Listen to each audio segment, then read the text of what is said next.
Good morning, day, night, evening, afternoon, guys. Hello, hello, hello. Welcome on to yet another fresh run just through normal and hardcore, and we're gonna today look at the Inquisitor class. So today, welcome in McMac. Yeah, if you wanna do like an Inquisitor, right? So I mean, there's multiple ways you can do it, of course, like level an Inquisitor. You can start off with like Word of Pain and Stormbox, of course, like that's pretty good early game. But also, the Rune of Kalastor is really strong for leveling, in my opinion. And also the Rune of Kalastor can be good, but I'm not sure if I'm gonna play that today. I think I'm gonna mostly focus on Rune of Kalastor, to be honest. Because Kalastor has some pretty nice monster frequencies. We should actually check them out over here, right? So first of all, if you wanna like play a Inquisitor or like a Rune Inquisitor, you once again, right? You go to Rune Tools, Item Database, and then you click on the like item skill modifiers. And then you go down to Inquisitor and click on Rune of Kalastor and Rune of Kalastor. And of course only choose rare items, right? We don't care about anything else. And now for Rune of Kalastor, you have the Skybreaker Circlet, for example, which converts Rune of Kalastor to lightning and adds additional damage to Lightning Kalastor. Then you have Out of Sermons, which convert Rune of Kalastor to chaos. Then you have Obsidian Bulwark, which gives you another projectile and also has reduced resistances to Rune of Kalastor. Now you can't play this together with this offhand, of course, but you can play the shield or the offhand with this, right, together with this. The thing is, though, that I mean, chaos is good. You're back. Probably not gonna be like what we're gonna play. 34 months, lächelndes Gesicht. Yo, Azamin, thanks for the 34 months. Appreciate it. Prime, welcome back, welcome back. Also, Lonka, Arusios, Marco Martins, Saxophone Sensei, welcome, guys. Is Thanks of Asakarn out? I mean, not today, but at some point later this year, hopefully. Then we also have another medal, like another monster frequent, called Martin's Crest, which converts physical to lightning to Rune of Kalastor. So with Martin's Crest and this thing over here, right, you get like full fire and physical damage conversion to lightning, which is pretty good. There's also this Flesh Warp Incinerator, which blocks your weapon and offhand slot, which converts physical Kalastor to fire and adds another projectile to Rune of Kalastor, which honestly is not that bad either. It also has cooling reaction to Kalastor, right? So that's actually pretty good.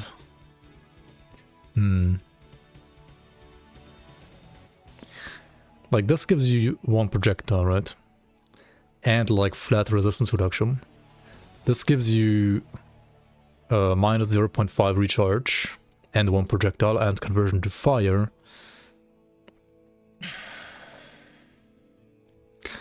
Which is honestly, I don't know, like is it better to play fire or lightning? Like both are really good, right? Season 8 tomorrow after tomorrow? Yeah. PoE 1 League, or do you like PoE 1 League? Like maybe next century, right? Who even knows? Let's check out Rune of Kalastor, right? Rune of Kalastor has this Gargoyle's Gaze for like cold damage to Kalastor, which is nice. Special longsword with like pierce to cold conversion and frostburn to Kalastor. You can like dual wield this to convert like all pierce to cold if you like, especially like a Nightblade secondary, like an infiltrator, right? And that's it actually, like these are all the monster frequencies for Rune of Kalastor that exist, right? For Rune of Kalastor. So there aren't actually that many. Let's check out maybe like some legendaries with like faction stuff on them on top. Some flat cold to Rune of Kalastor, but you're missing out on the pierce to cold conversion, which is like better anyway. Nightstalker Pendant. I mean, it's okay, right? You can like use this, sure. Yeah, it's only those two. Okay, so like the weapon is garbage, and this one is okay. This one is like usable. A Rune of Kalastor, legendaries are like that you can like guarantee from like the factions. There's literally not a single one. Okay, so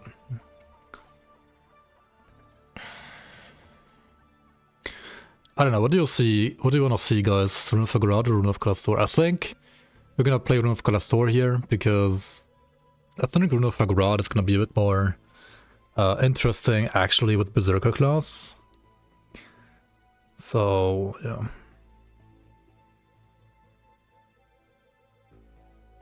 Yeah, one extra in the league. True. Was Rune of Kalastor buffed at any time? I actually don't know. Was it? I don't think so. Like, I mean, neither of the runes actually got buffed like on this current patch, I believe. But they've been like very good for a long time. And my old video was like about like Stonebox Sword of Pain, which actually got buffed on this patch, so those are better again. Yeah, Kalastor is kinda good. 3-stack Hagurad is, I think it's not too bad either. I think Hagurad is pretty good too, but Kalastor is probably what we want to play here. Yeah, like Hagurad is it's a lot more interesting, I think, with the Raven form from the Berserker. But we're gonna like talk about that another time. You want to see Titan Quest 2? Yeah, I mean Titan Quest 2 is gonna be played on this channel at some point, whenever it's out. But yeah, not yet.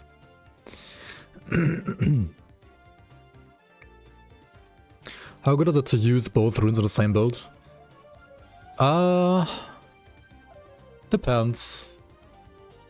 With certain builds or like items you can, but usually it's not gonna be that easy to like streamline the damage on all of them, right? Unless you wanna go like, I think Runebinder, like there's the Runebinder set. You can play both with the Runebinder set. That's like pretty much the only set I think that allows for that playstyle. Because it's like elemental damage and it converts like the physical damage from Kalastor to also like elemental damage. And also the set itself like gives you another rune on top. So I would dare to say that like Runebinder is like pretty much the only way that I know of, at least, that you can, like how you can combine both runes in like one build. At least for now. There might be more options with the Fangs of Ossicorn expansion. Okay, so I think we're gonna play... Ooh, but if you play fire, right? We could play like Flesh Warped Incinerator. I don't think I've seen like people play this one yet, but I'm pretty sure it's actually better than the other stuff that you can do right now. The question is though, is it better than Lightning? Because like as Lightning you can still play this. You can play this, which is already like 2 more projectiles, right? It's just like 1 more. Sure, it's like longer cooldown though. And then you gotta like play this for conversion.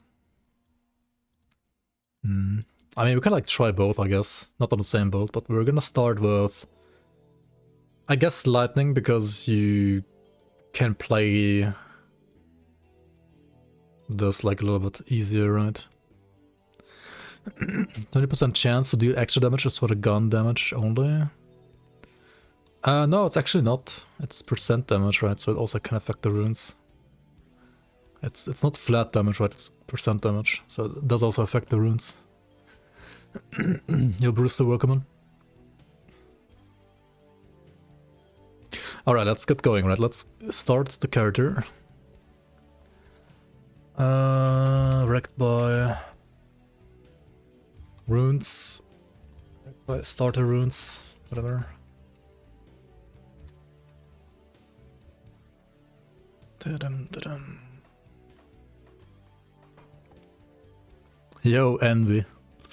Superior game. I mean, compared to like Path of Exile with like 0 updates and FoA 2 with like being 1/3 finished. I mean, I would say so for sure. The superior game. Yo, Grey, maybe welcome. Playing an old version. Yeah, not playing playtest yet. FoA 2 out of 10. It's like 2 out of like 2/10 finished.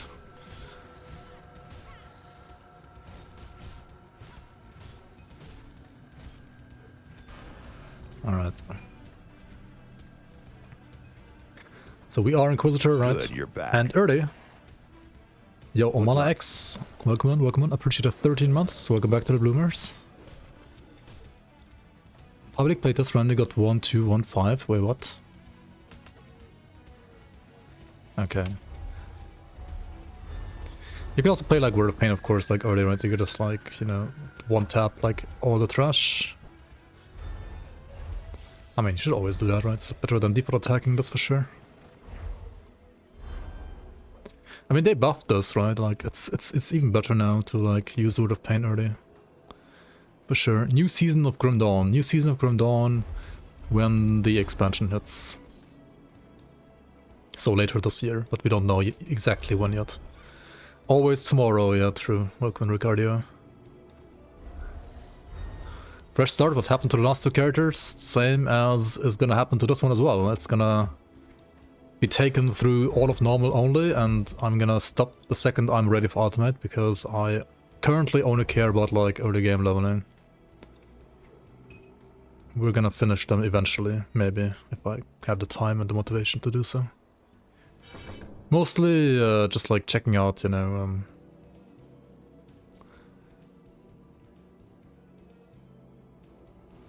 yeah, let's like use both of these, honestly. So when I have the box for single target and the Word of Pain for AoE, kinda... The problem is though, like, early game, Word of Pain doesn't even have like that great AoE. Like, this skill only has 3 meter radius, the first node, and it doesn't really increase. I mean, it doesn't increase at all, actually. Unless you get more points in Word of Agony, which is why we have to like push to Word of Agony as well. Gravity Shifter 5, thanks to the Prime, welcome on, appreciate the support. Hello, hello. Malus Epoch. Elias, actually, I mean, Elias is gonna be the only game that actually has content in April, I guess, right? I mean, maybe that's gonna be like some, that's gonna be like some PoE 2 patch as well, I think, for sure. But I mean, Grim Dawn is not gonna have any content in April, I think, I would guess. I think Fangs is... I mean, maybe in May, right? Who knows? How's the transition from normal to ultimate straight away? If you, like, prepare your character properly, it's totally fine, I think. I'm gonna, like, put one down here and one in each skill, I think. That's fine. Neither of the skills, like, scale overly crazily good, I think, so... It's fine to get like some for AoE, some for like single targets, I guess, a bit. I think if I had to choose, like, Stormbox is probably like the better node at this point, actually, because yeah, Word of Pain has like kind of crappy AoE at this point anyway. What character am I gonna take into Fangs of Asgard? I mean, eventually all of my characters, but I'm actually not sure if I'm gonna first go into Fangs with like an old, already capped out character, or if I wanna do like a fresh start from zero. I guess I could like let you guys decide, because at that point, whenever it's out, I'll probably have played like most of the content already anyway. Being a playtester.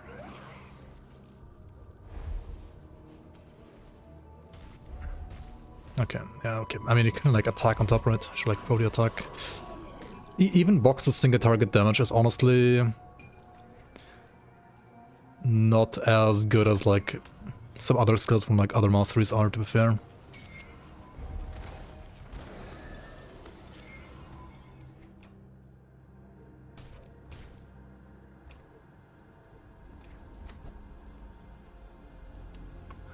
Pressure's always fun.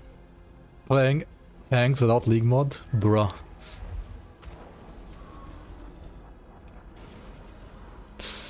To be fair, I might just like play with old characters in Fangs. Try to get like the Ascended mode as soon as possible and like try to experience that. Because like fresh... I'm gonna play that in the leagues anyway, right?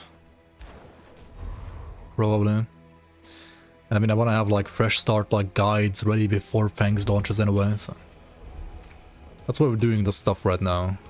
And that's also why we're not doing like the level 34 strat right now, because, I mean, obviously I could do that on my main account, but these characters I'm playing right now, just like last week, are like fresh, with like everything reset. Because I want to like basically update my guides on the like how to level in certain mastery here videos. I've been expecting you. Which are designed for like completely new character, like completely new players rather, and those obviously won't have like all the leveling gear that I have. Sozer 044, thanks for the prime, welcome into the Bloomers, appreciate the support. Hello, hello, hello. I actually fixed the problem I had with not being able to boot the game in 64-bit, nice, nice. What was the issue in the end? It's good to hear, man. Gonna roll a Raven character ASAP. Yeah, Raven sounds fun for sure. I mean, technically I could like on day one, right? I could like, you know, log into the game with like a Raven character as well. That I have like pre-leveled. Not sure that's like overly exciting or not, I don't know yet. I'll have to I'll have to like decide once we're like sooner to the expansion. Now with Inquisitor, right, unless you want to play guns, there is no point really like putting any points into cunning. Good, you're back. We're gonna... I think I'm gonna like try... They raised the price of subs. Match. They did? Really? Holy. Thanks for the 28 months, Envy. Welcome back to the Bloomers. Appreciate the support. Even though apparently they raised the prices, at least in the US.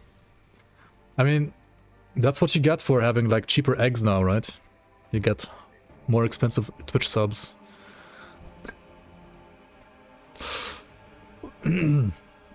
Supposedly you guys have cheaper eggs, but I mean, I don't think that's actually true. I mean, they're gonna get cheaper eventually, right? Surely. And ETA for the expansion pack? Not yet, no. All we know is this year, and I don't know. If I had to guess, it's definitely not gonna be in the first quarter. It may be like in May, maybe later, who knows. Eggs are cheaper, I don't know, like that's what like some dude like told you guys that's gonna happen, right? Okay, I think after this I'm gonna like level 1 Inquisitor with like guns maybe early game, but I'm pretty sure it just like sucks as well. Like honestly after like playing Dreek's Evil Eye or even Penates, what I'm doing right now feels not that great. Okay, then again I don't have like enough points in Stonebox. Maybe I should like just put more points in the box for like that single target, to be fair. Let's try that. Maybe splitting between Word of Pain and box is not that good of an idea after all.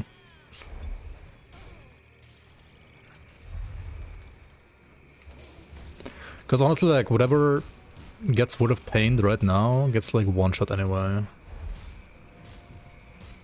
Like, I have enough, like, trash clear. Just single target is terrible. Has anybody tried using lossless scaling to add frame rate generation to Grim Dawn? No idea. I have not. I mean, I don't have Rune of Kalastor yet. Like, it's a level 15 point, like level 15 skill, right? I can't like play it at level 1. I can play it at level like... I mean, I could like play it soon, actually, with a decent amount of points. Actually, very soon. I want to go back to the cave anyway, right? Like to the cellar for the pump. I thought it was missing a DLL file. Oh, okay. Interesting. Wait, and it didn't auto-update that, even though you clicked maybe like... I mean, I hope you tried verifying your game files via Steam, for example. I've seen the Dragonkin trailer. I have not. What kind of game is that even? I have no idea what Dragonkin is even supposed to be. What is Dragon King? Dragonkin rather, not king.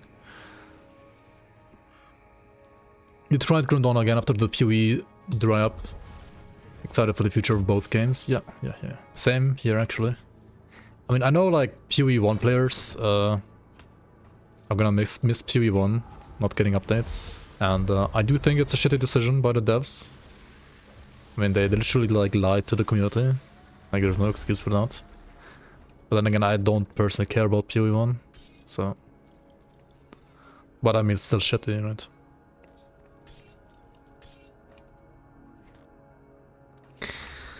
Okay, let's go back, and I think right now, right, we're gonna...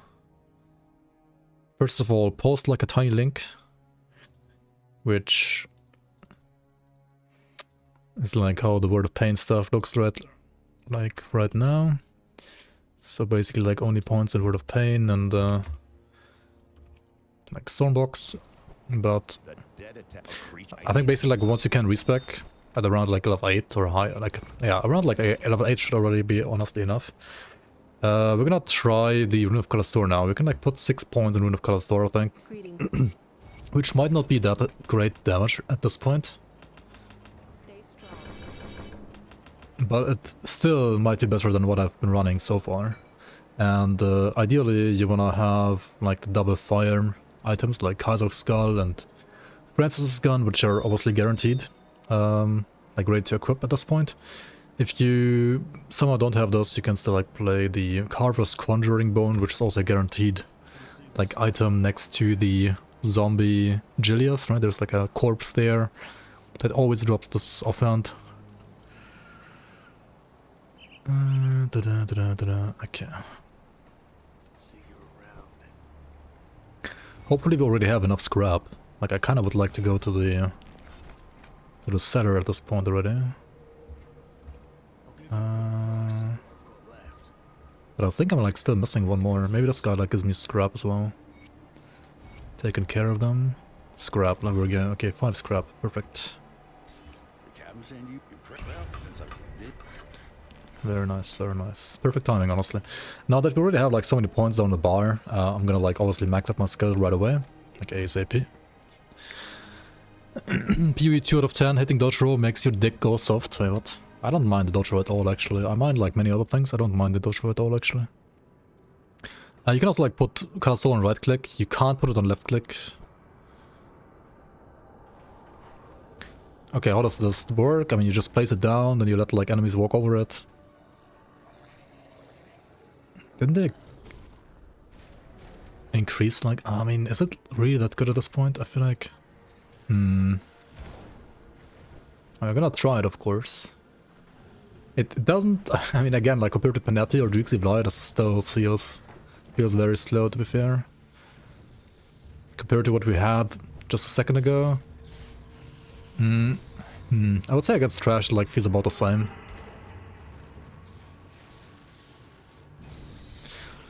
The Ignition node is gonna make it feel a lot better against Trash. Because it also, like, stuns enemies in place and, like, gives you an initial burst when you, like, place it. But for single target, at least, this skill should already be, like, way better, like, right now as it is. Did they, like, turn down the volume of the skill? It feels, like, very quiet. I thought this was louder. It feels super quiet, I don't know what's wrong. I don't know why they said the PoE team wouldn't get pulled of it. I mean, there's like financial reasons making people that think that PoE 1 is getting invested more, spend more in the game, right? Kind of stuff like that. Like, it's kind of like false advertisement in a way, actually. I could say, but oh well.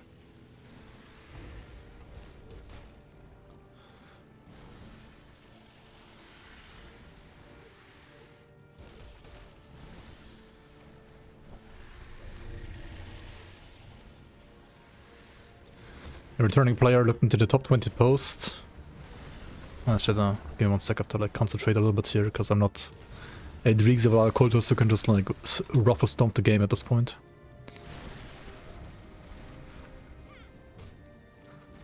Okay, there we go. I mean, not too bad. I think definitely like faster than with Stormbox Word of Pain at this point. But yeah, could be better for sure. Incorruptible of Zeal? Holy fuck, what is this item, dude? Why do I get Incorruptible of Zeal at level 10? That's insane. Okay, 3 more points here. And we hand in the quest, because this quest gives us... First of all, we got like 2 devotion points, which you're gonna like put into Jackal, right? Jackal first on pretty much any build. You're gonna see a pattern there when you at least watch my content. Other people might like put points somewhere else, but I think Jackal first is best because, I mean, movement speed is king, and Jackal gives you attack speed, movement speed, and casting speed. You could argue attack speed and casting speed aren't that important in this build, which is kind of true, but movement speed is still nice, and I mean, the Jackal, like 3 points of Jackal is like the earliest total speed, or like actually also the earliest movement speed you can get in the entire game. So yeah, I kind of like always choose it on any character right away.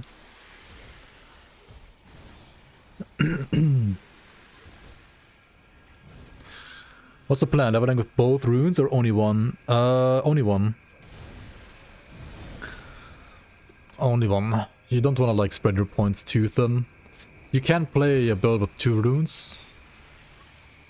That's something you would rather do like later on, or especially once you get the gear for it.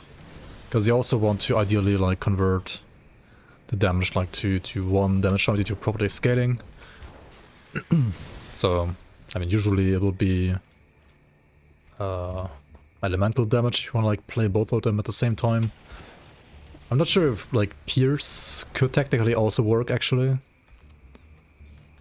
I think that there might be like a world where you could also like play both with Pierce damage. But I'm pretty sure that world is also like very gear dependent. Now the caravan driver, right, he has like 3 spawn locations, 1 down here, 1 here, and then like 1 over here as well.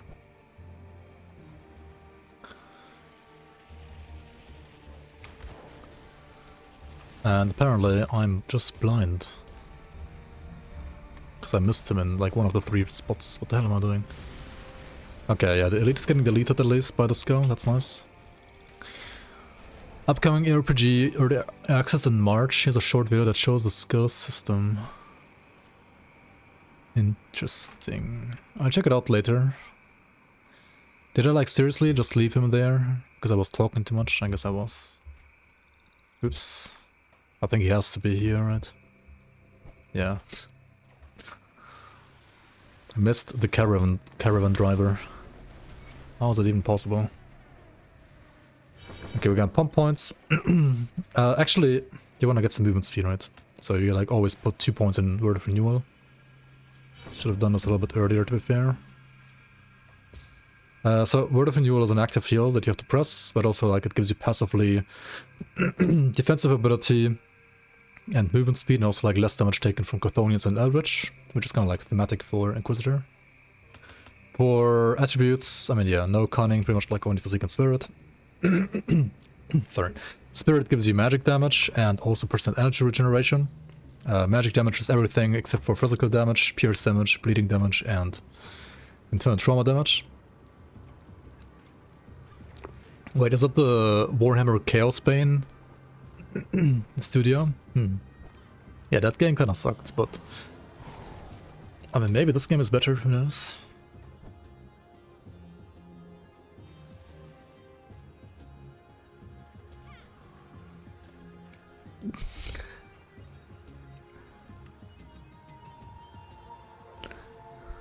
I would read it eventually, yeah. Yo, Dimik, welcome, привет.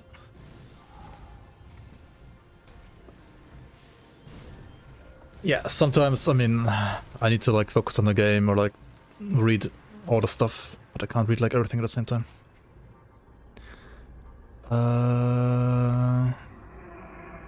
What can we use here? I mean, the gloves are gonna be nice. They even have like +2 to intensify, which is... Oh wait, it's not a skill I'm actually using, right? It's like the Ignafar build, Ignafar skill.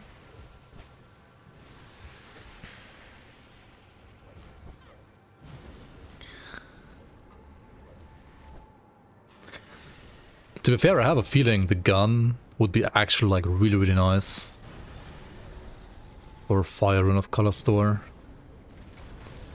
I wonder. Honestly, like a normal difficulty, especially like early, it doesn't like matter all too much if you're like playing fire or lightning.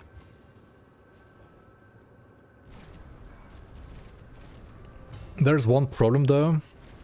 Like, if you play the shield, like if you play lightning, you don't need to go for Rowan's Crown, whereas if you play fire, you actually do need to go for Rowan's Crown. Because if you play lightning, you can use the shield, right? And the shield has the same resistance reduction type as the Rowan's Crown. Getting boomer. Runic Seal minus 4 seconds skill recharge. Is that a new one? What do you mean exactly? Oh, you mean this one? They changed this at some point, yeah. Good, you're back. It used to be, I think, some other stuff. It used to give you, I think, like projectile dodge or something like that. But not anymore. Yo, MH Malone, how you doing? Welcome, welcome. Which smith you choose here, I think, doesn't matter too much. Unless you want to play like a pistol purifier, then you want to choose Duncan Donuts. In ultimate, you almost always want to choose Angrim for the like percent armor that he can craft. Like that he can roll on your gear that he crafts. Can grasping winds ever work as a main damage skill? With certain gear, yeah, but without very specific gear, it's rather underwhelming, to be fair. I mean, it's like a decent. It's never really like underwhelming, because it's always good to proc devotions with that skill, and it's also very good to like for AoE, right? It's always like fine for AoE. But to use like as a main skill for like all content, like single target and AoE at the same time, you kind of need like very specific endgame gear, otherwise it's not gonna like feel that great. Wild Blood is also kind of ZDPS nowadays. I mean, yeah, like I guess it was like better in the past too. True. Did Occultist die? No.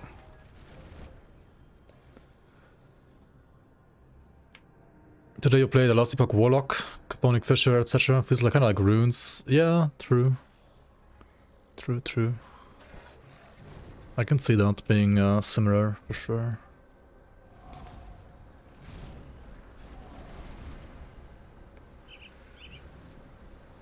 Alright. This guy's reflective. I guess it's good that we don't have all too much damage yet. Oh yeah, you can also like always put 1 point down here in deadly aim. That's fine. And like 1 in vigor, and then like 1 down here. We're gonna go to ignition. Ignition is kind of nice.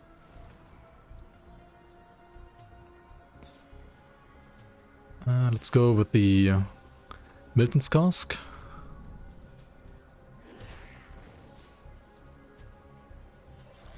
Let's go with this. Oh yeah, we have some bosses here. I mean, elites. Heroes, I think they're called.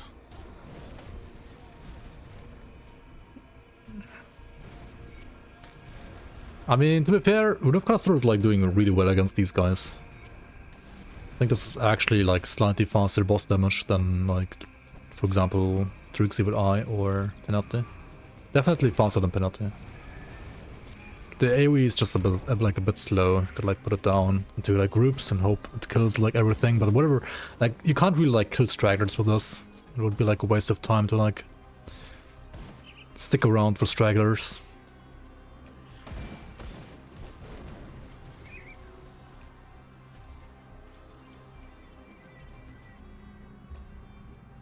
Where's this guy? Agram?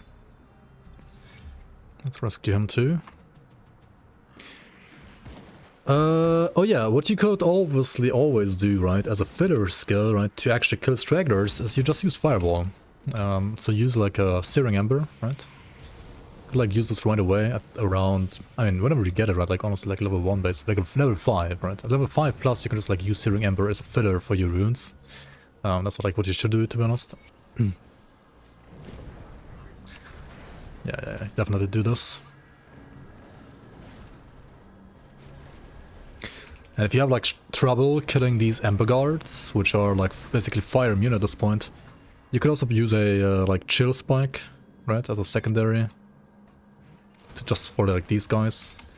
But the Rune of Kalastor itself is also gonna like deal some like physical damage, so you can also kill these guys with just Rune of Kalastor too.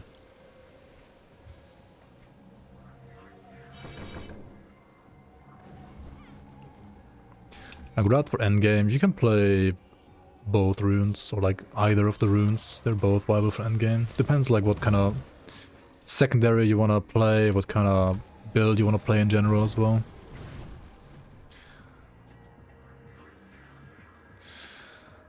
The safest hardcore build.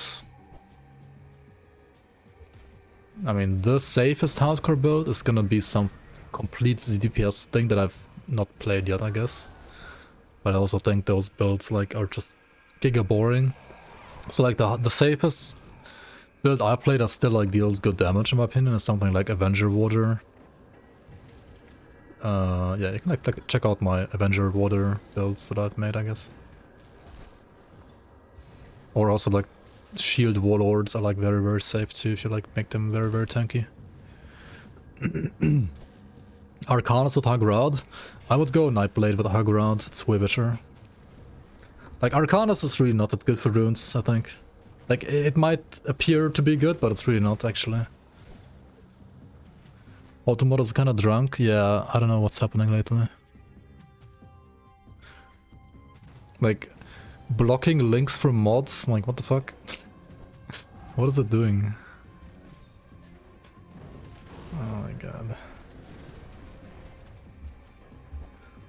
Wait, don't you have power over automod as a mod? Like, wouldn't you able to like allow your own link? That's how it should work, right?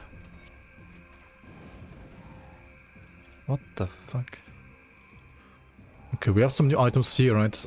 Also, we have pretty much like greens in every single slot now, which means we can like stop looking at yellows. Yellows aren't worth saving for arm bits. So just sell them. I mean, just throw them on the ground rather. They are useless. I didn't get a new pair of gloves yet. That's interesting. Streamer also drunk? Maybe. I mean, not today.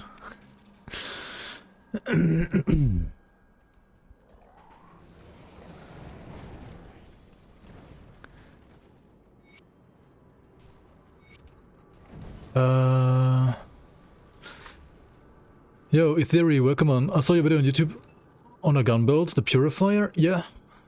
Hopefully you liked it. It's I mean, there's multiple gun builds you can do in this game, but I would assume it's probably a Purifier that you saw. I've made like... Actually, I didn't make like too many gun builds, but I've made a couple. And I also did like the Oppressor, the Aether Oppressor playthrough. Oh yeah, another nice thing about Kalastor is if you find the final March boots, which are honestly not too rare, like I feel like it's pretty much like a 50-50 chance whether you find these like early game or not. They have like another like +2 to Rune of Kalastor, which obviously is a lot more damage. Or like not a lot, but it's a little bit more damage. Kinda nice. Needs more 2-unit gun builds in your opinion? Maybe. Yeah. I think without current tools, like a video is just not properly done. Like videos that just like show you an endgame build and like pretend it's a beginner build and like don't at least show how the person has like leveled up the character is just like just throw the video in the trash can right away. In my opinion, at least. If it's like an endgame showcase, sure, that's fine. But like if it's like supposed to be like some beginner or guide or whatever, right? Like chances are it's like another Senator G build anyway.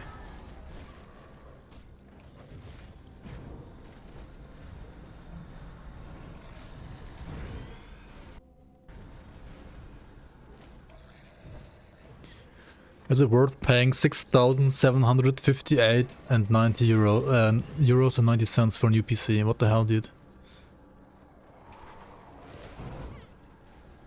Yo, Buhar, welcome, welcome. I mean, right now I'm not gonna like play a single build like longer than 2 streams per day, or maybe like 3 right now, and then like eventually do like ultimate on them maybe. Rune armoring time is the same as in the league now. Zentai stole yet another balance like thing that I made. Classic, right? Classic. Ah, shit, where the hell am I going? Naomi getting a new PC for Grim Dawn 1.0, true. And like for Witcher 3 from like 2000... When was that even? 13? 2015? Okay, I mean, yeah, it's even older than Grim Dawn actually. Kinda crazy. Is that the play, do normal then do ultimate? In my opinion, yes. You full clear normal, you do everything, you unlock all factions, because reputation is actually very, very important for endgame. Because you need like the augments to put on your gear for endgame. And, well, you can only get augments from the factions, and you can only get augments from factions at like the last status at revered, so you need to like be revered with like pretty much all factions to be like properly min-maxable for endgame. And for that, alongside also like a somewhat efficient way of leveling as well as acquiring gear, I would say the best way is to do full clear normal, you skip elite, and then you full clear ultimate again, right? Because that way you unlock all the factions, right, in normal. And then at the end of normal, you just want to like make sure that you know, make your character ready to be like play with ultimate. You lose 50% to the top row of resistances and 25% to the bottom row of resistances. And for ultimate, you kind of want to have all of your resistances maxed. I would say for Act 1 ultimate, the lower row maybe doesn't need to be maxed right away, but the top row I think needs to be maxed already even for Act 1. Maybe not Pierce, but like Poison Elemental like 100%. And then by the time you get to like Act 2 or 3, you definitely want to have like literally everything maxed to 80%. Which can be quite a challenge, right? So if you don't have the gear yet, or like you couldn't find the pieces of the puzzle yet to make that happen at the end of normal, then do spend like a little bit more time in normal to, for example, get maybe some augments already like from some faction, like maybe like farm some bounties, I don't know, to, you know, make it a little bit easier for you to get over to ultimate. But yeah, ultimate has like better drop chances for legendaries, pretty much like all good loot, like blueprints as well. And I mean, it's ultimately like the, well, ultimate version of the game, is like the actual version of the game that you want to be playing on. Aether is also needed for Act 1. Yeah, I mean, you don't want to have the bottom row like below 50%, even in Act 1 ultimate, maybe like not even below 60%. I think like, I mean, I did like Act... Okay, when I did playtesting, right, with Berserker Inquisitor on a Were-Raven, I did Act 1 Ultimate with -3 Aetherus, up to including Warden Krieg, and it was totally fine. But that's like in my hands, right? So usually I would like suggest you to have like, for Act 1, like 60 minimum for the bottom row, and like from Act 2 on, kind of like 80 or higher, right? Like just to be safe.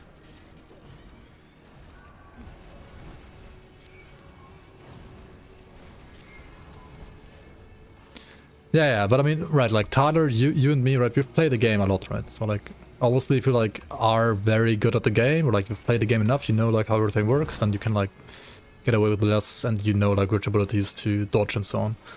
But as a like suggestion for people that especially aren't that new to the game, I mean, ideally you want to like max all of your resistances like as soon as possible.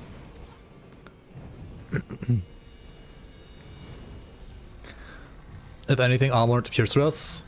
Pierce Res? I don't know about Pierce Res. I think Elemental and Poison are more important for sure for Act 1. Armor, though, is always important, that's true. Like, as long as you're not in the actual endgame, and by actual endgame I mean level 100 at Ultimate, armor rating is very, very important as a like layer of defense, because almost all enemies like deal physical damage. Like, at least to a small amount, especially like all melee attacks of like enemies like usually deal physical damage.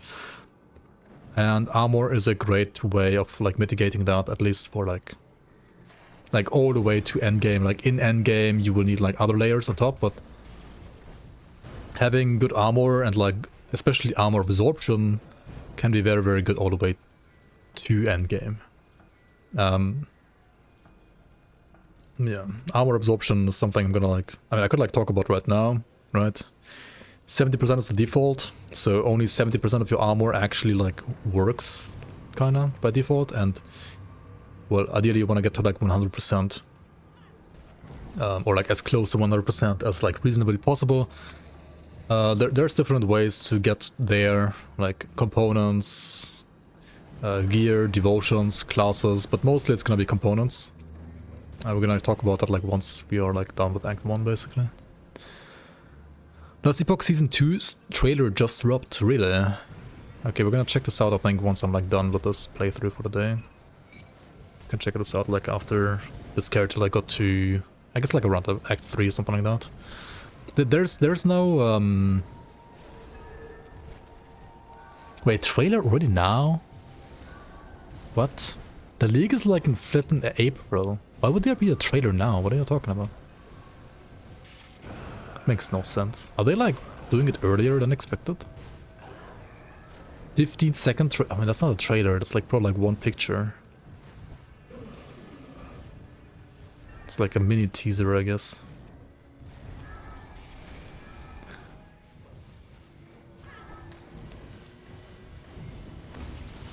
Yeah, the armor in general in this game I think is way better balanced than PoE 2, for example. And obviously also in this game it's like better for spawn hits than for big hits. But it's like it's reasonable.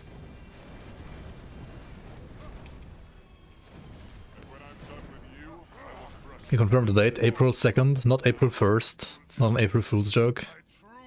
Not quite, at least. That's a good date. Oh my god, I'm dodging too early, just like an Elden Ring. Oh my god, okay, don't play Creek like me, but I mean, it's not only normal, right? Just like, make sure he like tanks all the runes, so you kind of wanna just face tank. He can't kill you anyway, right? I mean, Warden Creek can actually kill you. I've seen that before, but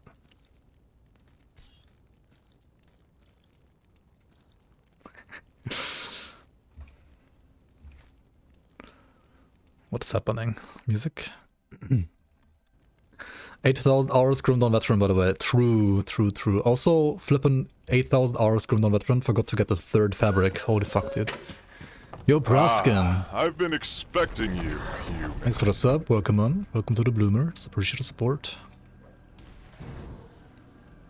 You throw them away, by the way, but the reputation, man. Yeah, I mean, you can also throw them away and like never do the quest, but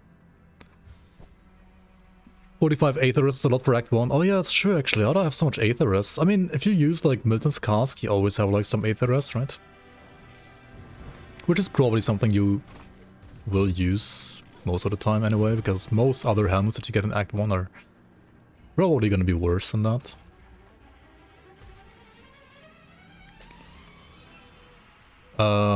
But that said, like, Krieg, I mean, sure, he deals Aether damage, but not like that much even. So even if you don't have this, just having like a decent amount of like armor also can help a lot actually. Okay, did we get anything good here? Not really, right? Not really. Yeah, whenever I do these like fresh saves, then they're actually fresh saves, like they're like in a fresh save folder, so there's no blueprints, nothing. This is literally the same as if you just bought the game and started playing, right? Except I have like $8,000 of knowledge in this game and you probably don't, but when it comes to what I'm using in-game, it's literally the same things that you can have as well. Like no like fake fresh start, we are doing actual fresh starts here when I say, like whenever it's like in the description then it's actual fresh starts. The Warden's Fortress is always like a decent shield honestly for defense overall. I mean you could use this if you really wanted to. Like, you don't need to use an offhand. You could play a caster with a shield, like, no problem, right? It's fine. Your energy regeneration is gonna be worse, but as long as you don't mind pressing, like, energy pots, you're probably gonna be fine, honestly, with, like, Kalastor. It doesn't, like, need that much energy. There's, like, definitely, like, worse skills when it comes to energy consumption. What do you want? Your life is forfeit. 4k hours and you got one-shot by Lucius the other night. Oof. That's a big F. Okay, before we like go anywhere, right? We like complete all the quests, of course, first, right? Been there, done that. The Warden's defeat has been defeated. The Warden's defeat is a great defeat. Okay, we have also one more quest up here, right? We can like hand in the fabric. There we go. Now we've literally done every single quest in Act 1, apart from, yeah, quests that you don't need to do. Now, very important, once you get to the stage of the game, you wanna go to the smith, and you wanna craft components, because at this stage of the game, they're like literally gonna make your build twice as good, right? So for example, you wanna craft like 2 ward stones, and you wanna put like one on your medal, and one on your amulet. I don't have a medal yet, but we're gonna fix that in a second. Then you wanna craft at least 1 anti-venom salve, and put that in your belt, because anti-venom salve has armor and poison rest, and you're gonna get elemental rest from ward stones, so you don't need to like craft the other stuff like rigid shell or so on. Just craft like anti-venom salve for poison rest, and you also want to put it in your belt. I mean, you can put this anywhere, right? But it's kind of like a bait to put it anywhere else but the belt, at least, because in the belt, any armor on the belt is like added to every single other slot as well, and this component has armor, so every component with armor is 6 times better in belt than anywhere else. If it has like flat armor, right? Not percent armor, but like flat armor like anti-venom salve. Because if you put this on your like boots, for example, then only the armor value of your feet is gonna increase, whereas if you put it here, the armor value of all of your like stuff is gonna increase. Now let's talk about armor absorption, right? You wanna like feel tankier, especially against like trash mobs. You can like craft 2 scaled hides. If you have the bristly fur, like put one on your like pants and one on your shoulders. But I don't have bristly fur right now. And I guess you can also like craft that, but it's like not really like worth it. You're gonna like find some, so we're gonna like skip that for now. And then what you could also do is you could either craft for more damage for your weapons, like weapon offhand, weapon shield, whatever, or for like more resistances. Things to look out for are imbued silver for bleed and chaos resistance, purified salt or aether resistance, and then, well, for example, flint core bolts if you want to like have a greater fire blast, or enchanted flint for like a percent fire damage aura, or like also flat damage. The flat damage is not going to be added to runes though. For lightning damage, I think you need to like play Hellbane's ammo if you want to like have an aura actually, and Amber if you want to have like a melee AoE attack. So like depending if you like want to play fire runes or lightning runes, you might like choose, you know, different components here. I think for now though I'm gonna like go for fire anyway, because well right now I don't have like any lightning conversion gear yet. So I'm gonna like play 1 enchanted flint and then 1 flint core bolt as a like filler attack, which I can't put on. I could put it on a gun. I could put it on this as well, but I can't put it on a shield. Okay. Oh well. Maybe we do use the Kazakh skull a little bit longer, because I'm not gonna use this gun for much longer actually. It's gonna be switched out to some other item in a second here. But yeah, if you want to use the shield, feel free to also like use double enchanted flints and play no fireball, that's fine too. Now metal, if you don't have a metal yet, you can just like go to these vendors and buy a metal here. You want to look out for resistances, and if you don't get resistances, then the second best thing you can get is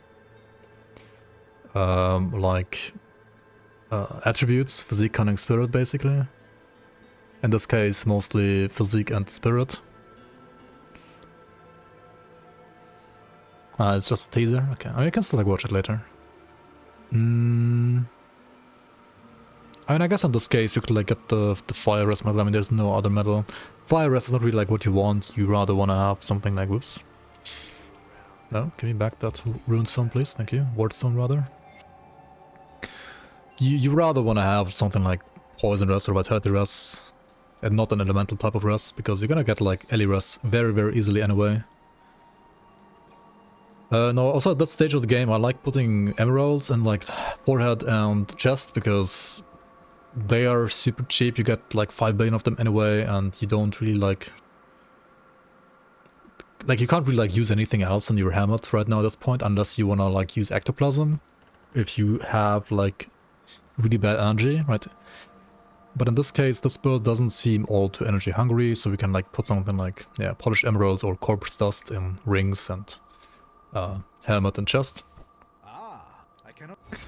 We wanna equip the Greater Fire Blast and go to the next act. Greetings from North Korea.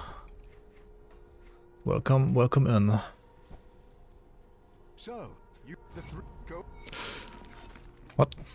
Frozen Hearts are good too. Yeah, that's true. Frozen Hearts are decent too if you want like some freeze rests, better fire rests, and HP, I guess, as well, or cold rests. True, true. They're not too bad. Good point.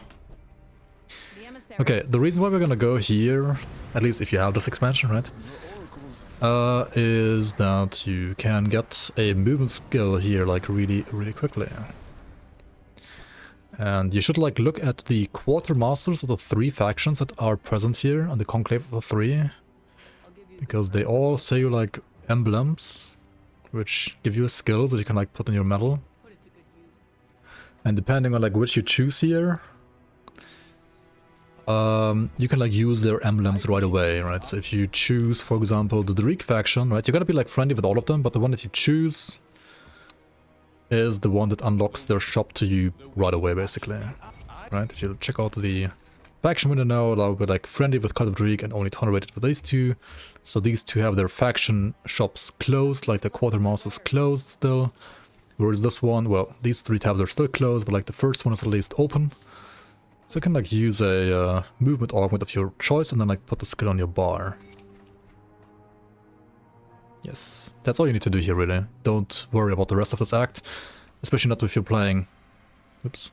Especially not if you're playing like a Rune Inquisitor, because there are no like interesting items for you in this act. I mean, you want to clear this act eventually, but I would usually always suggest you to like go with the act that has like items for your character, because those are going to be like more interesting. Also, why the hell do I only have like 2 scrap, huh?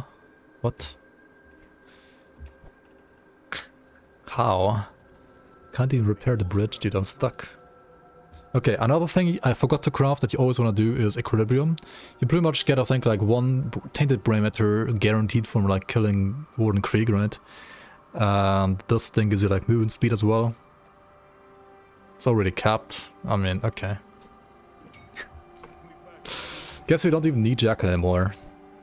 Well, well, well. Okay.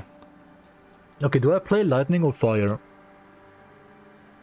I think I play lightning actually, right? Lightning seems to have better items. So we play... Yeah, we just go for like Arcane Bomb right away, because also if you play lightning you don't actually need Elemental Storm.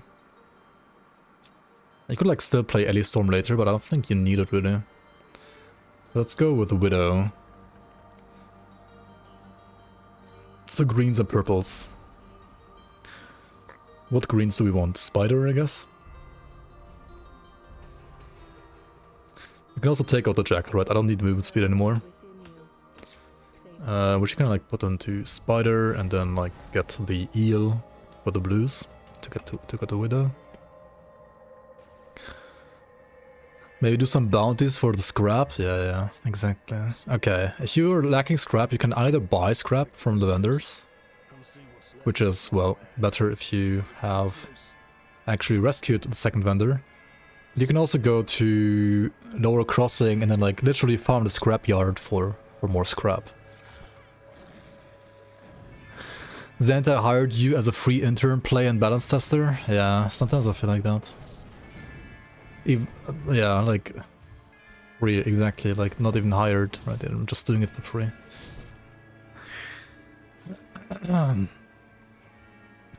Right, in the old dump there's like some junk piles here. You can also like go down to this rat cave, right?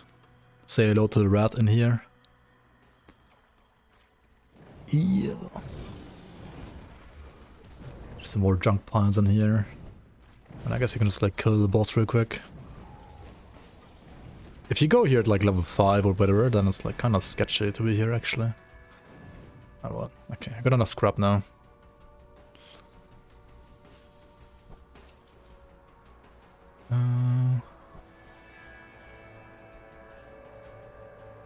Warden's feet?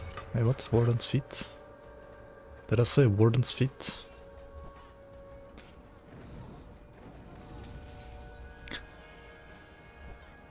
Just moved to the US. I don't know if I want to move to the US like right now, to be fair. I'm sure it's gonna be great without me too. It's gonna be made great again without me too.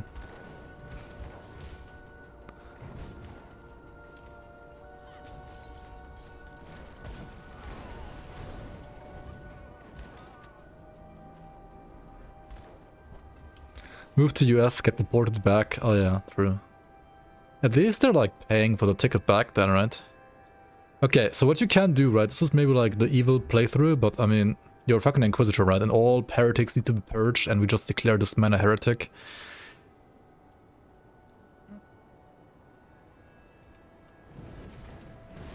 And all of that just for a torch. I mean, it has fire damage, right? Which is good for me right now, at this very moment in the game. Just don't get sent to the new Guantanamo prison. Are they even like making a new one, or just like cramming in all the people into the same prison? Where's the DLC coming out? At some point this year, that's all I know. Right now. I don't know like any new stuff about that yet. I'm fairly certain though it's not gonna be in the first quarter. Like not in February and not in March. I mean, I don't know, maybe in May, right? Maybe not, maybe in May, maybe not. Let's go down here, right, into the Arcovian Foothills Cave, into the Spined Cove. Because there's always a shrine down here.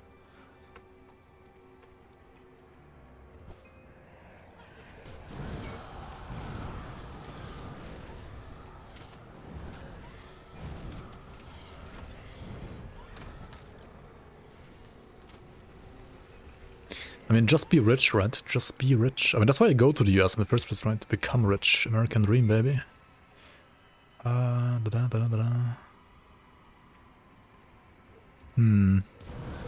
gloves have like fire damage, don't they? I mean, these have fire damage too, to be fair.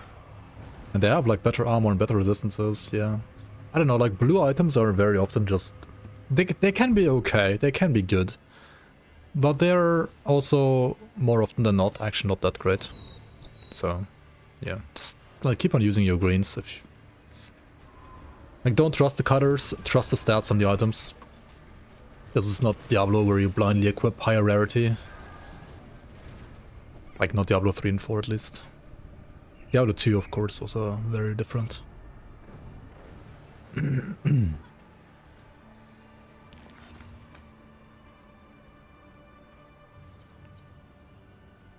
Diablo 3 season started today. True. It will be double taxed. Yeah. Yeah, there's like ways to get double taxed, that's true. But you wanna avoid.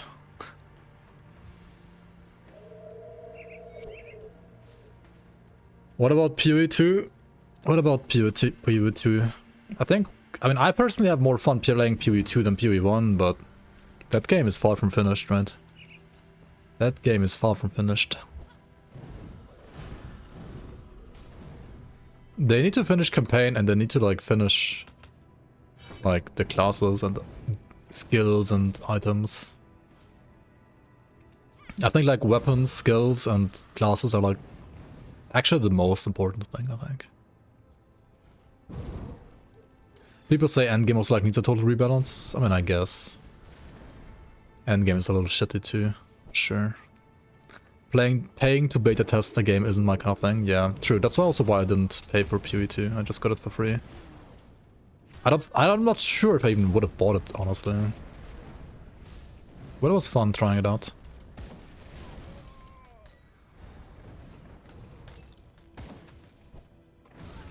I mean, FoA 2's endgame right now feels like Last Epoch's endgame, but kinda arguably even like less fun. Yeah.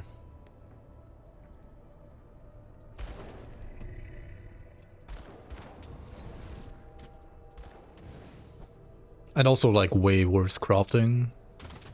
Or like, I don't know, like FoA is always gonna have some kind of like tedium to it, right? Because the game is like free to play and you need to like sell like stash tabs and to like make people play around like trade and so on, because otherwise, I mean, especially when they want to like go free to play again, they need to survive on people buying MTX. And also with like Tencent being behind them and so on, they need to make money, right? They need to make money, so they're gonna like design their game with money in mind for sure. And sacrifice quality of life here and there for it. Just like they did in FoA 1 as well, to be fair. Right, the same thing, right? Like imagine a game where you like auto pick up components like Rune, or like imagine a game where you could like, you know, pick up an item without hovering over it.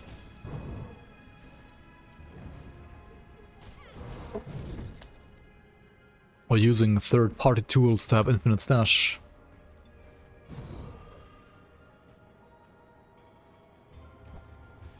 I mean, you gotta like...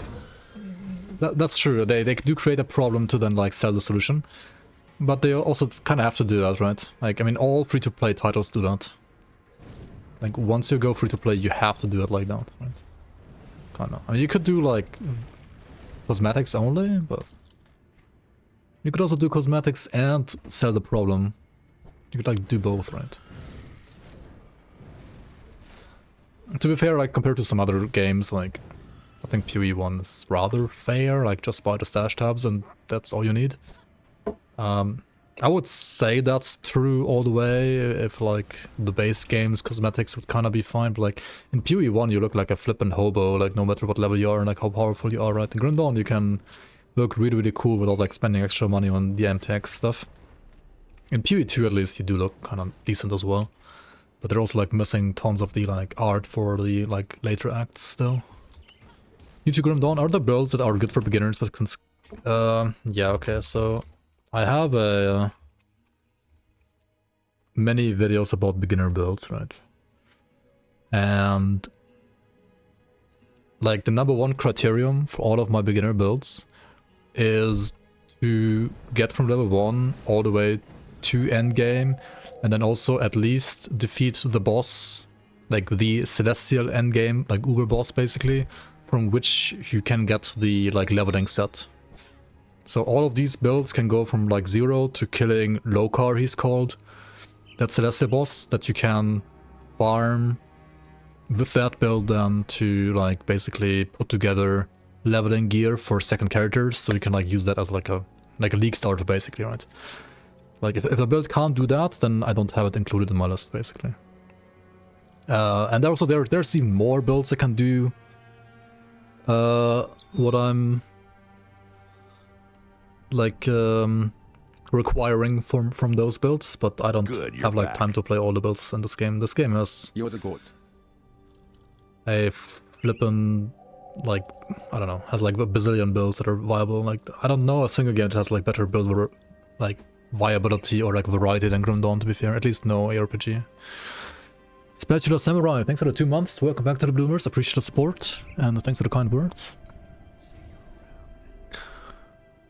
FoA 2 default armors look actually kind of good. Feels like the MTX make the game or the character look worse. Oh.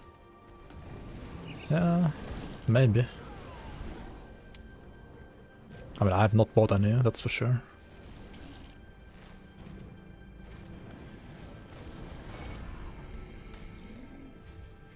Okay, level 20. Do we change chest again?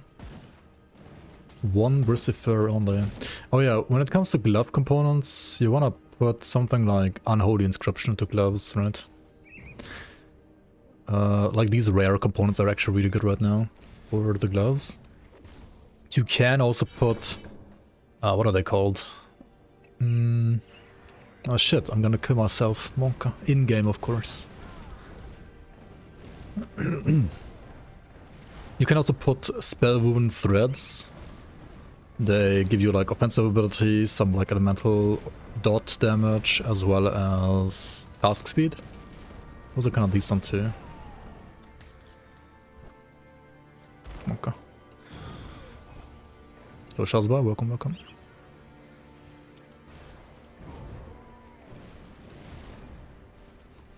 You're welcome, Lion. The Shaman Soldier build I used was the strongest build you've ever tried, thanks. I mean, you're welcome. Glad it worked for you.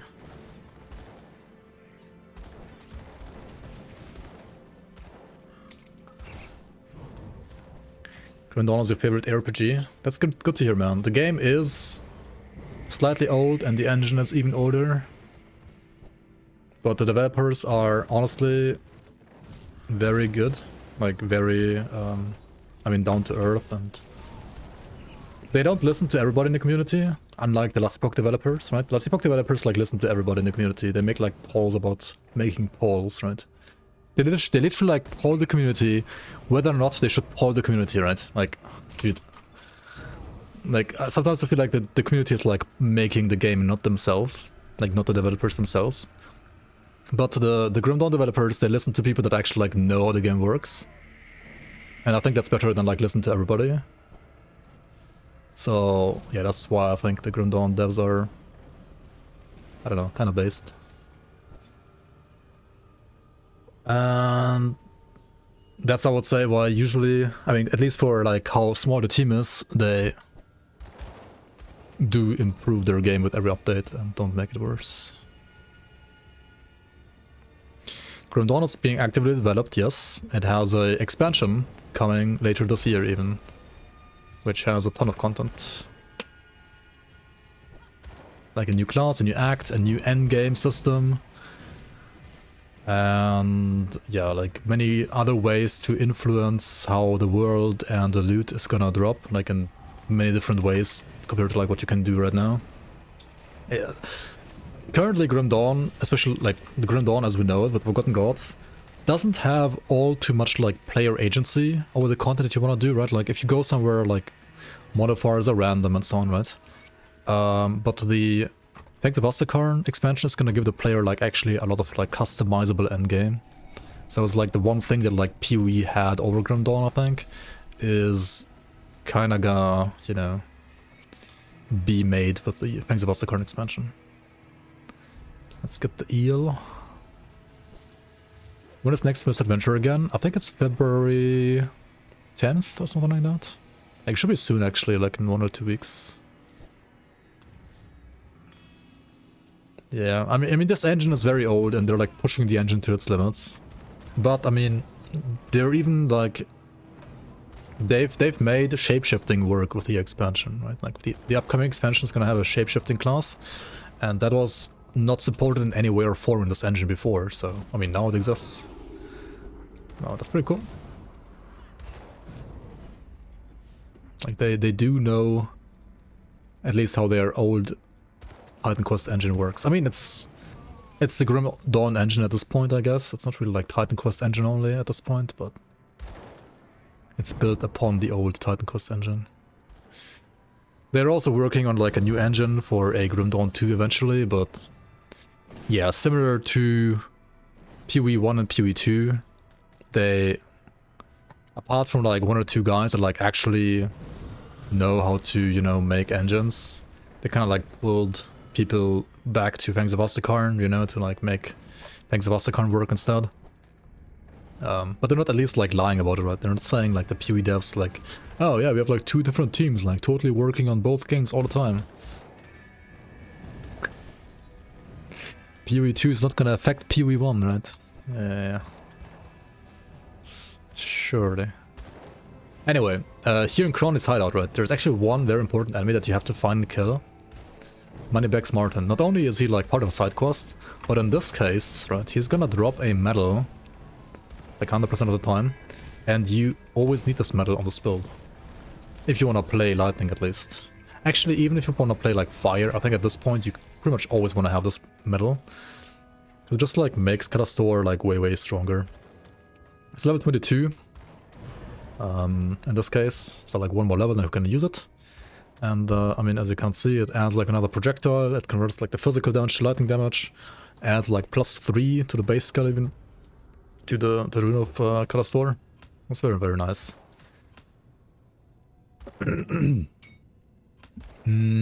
Steer Resolve over here is a very nice passive, like part of the Word of Renewal line, which gives you Aether and Chaos resistance and also like percent elemental damage. But like just like most passives or like buffs, we're gonna first of all like only 1 point them, or like 2 points in this case because of the movement speed, and otherwise focus on like basically only the main skill as soon as possible. So like max out the main skill, the secondary for the main skill, and like the passives that are useful for the spell, we just like 1 point. And yeah, we're gonna get like Artifact Handling next, which affects the runes, which like gives it more cooldown reduction and also more total damage modified, which is a multiplicative multiplier to all the damage. And then we're gonna get like Aura of Censure as well to get resistance reduction, which is also a multiplicative like damage scaler basically. Now this guy has a bubble, right? So like don't waste like your runes on the bubble. Wait for the bubble to like fade. There we go. Now we can like start runing it up and dealing damage to this guy. You might be able to like bubble up once again, because honestly, Rune of Kalastor is decent damage, but we don't have a single like monster frequent yet. Also keep moving, because otherwise you're gonna die to the Aether Grant. Okay, he didn't manage to bubble up again. That was very close though, I think.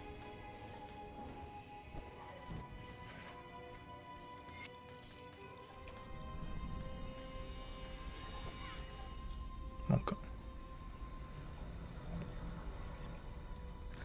Yeah, I don't know, they did like false promises, and you kind of have to like wonder why they did those, and the only reason that I can think of them doing that is like literally just them making more people that want more PoE 1 only content buy more MTX.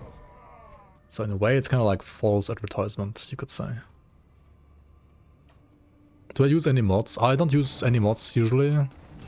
I do use one mod on my main account to have like infinite stash called Grim Dawn Item Assistant.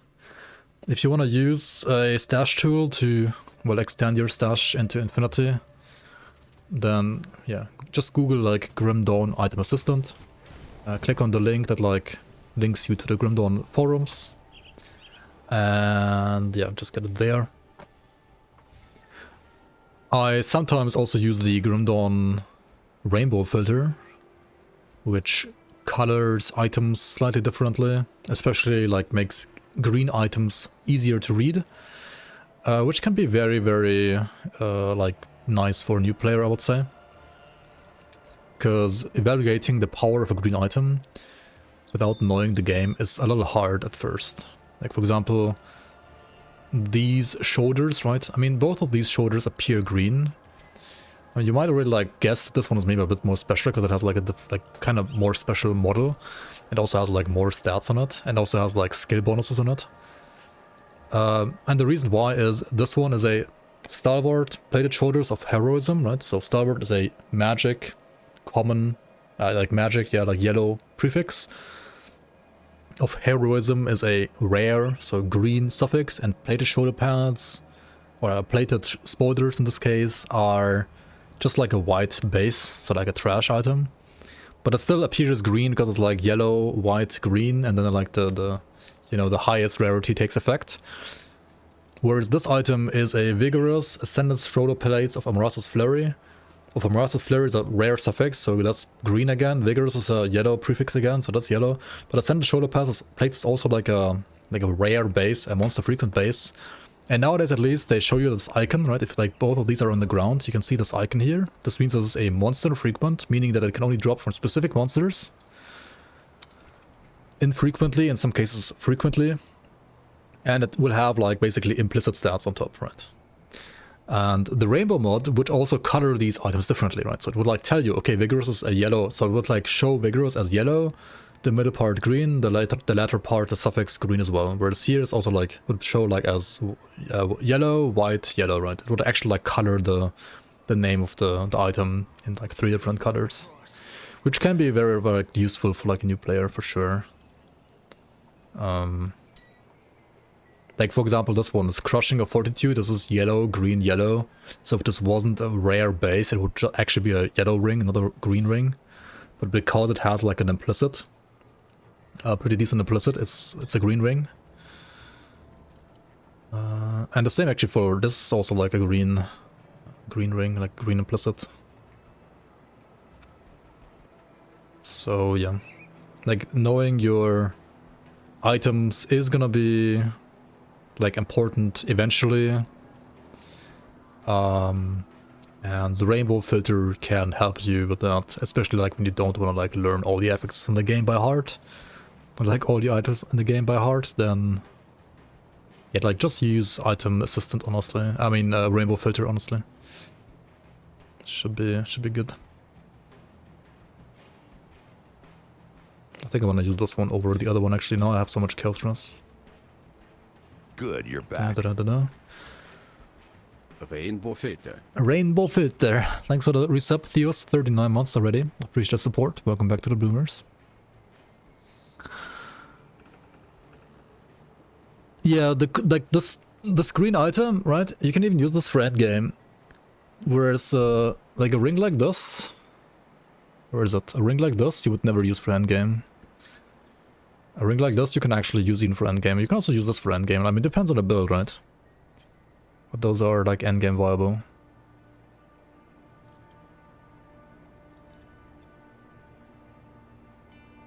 Okay, we don't need these, I think. And Zealot's gauntlets can be pretty good actually on... Do I need the Eliras? Some lightning.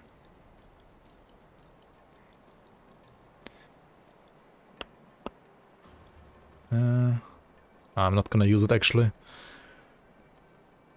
Because we're getting Aether and Chaos Rust for free on this class. If you like put more points here. And I can also always craft another anti-venom salve actually and put it on the boots. As long as you don't have maxed out run speed, I would also always go for a Mark of the Traveler in your boots. But an Inquisitor is like really easy to max your movement speed because of the Word of Renewal, so we can just like use something else. Like this. And then we have at least one Bristifer now for the Scaled Hide. What do I put in chest? I still have like garbage only for chest. Oh well, let's go with the Polished Emeralds then still. I could also go with like Ectoplasm on Helmet maybe. And this here, and then we put the Enchanted Flint and the Torch. Am I gonna spend my attribute points? I did spend them every now and then. Unless you want to play a Gun Inquisitor, then you want to play Cunning, right? And if you want to play like Pierce Inquisitor, you also want to play Cunning. But if you play like a Magic Inquisitor like this, you want to like split between Physique and Spirit most of the time. And if you play Hardcore, you can do like even more, like rather more towards Physique than less. Well, you were Derry. We have to hit them hard and fast. I actually missed Streaks Evil. Ah, yeah, you did. What the hell, man? How did you, of all people, miss that? If you're playing like fresh start, like I am right now, then I kind of like keeping some of the attributes unspent. Because you might find an item that is really good for your build and has a lot of cunning requirement or like a lot of physique requirement or a lot of spirit requirement. And then you can't use it because you have no attribute points left, right? So I think it's always kind of like okay to have like a couple of attribute points unspent. They're not like super impactful per point anyway. Like around like 5 points, I would say, is what you wanna like maybe keep available at all times. Inquisitor is the hardest start. I would say Oathkeepers actually. I think Oathkeeper is weaker than Inquisitor early game. I mean, both of them can be very strong eventually, but I think Oathkeeper is like the weakest early. Do I have a video that breaks down the item affix system? Keep your weapon.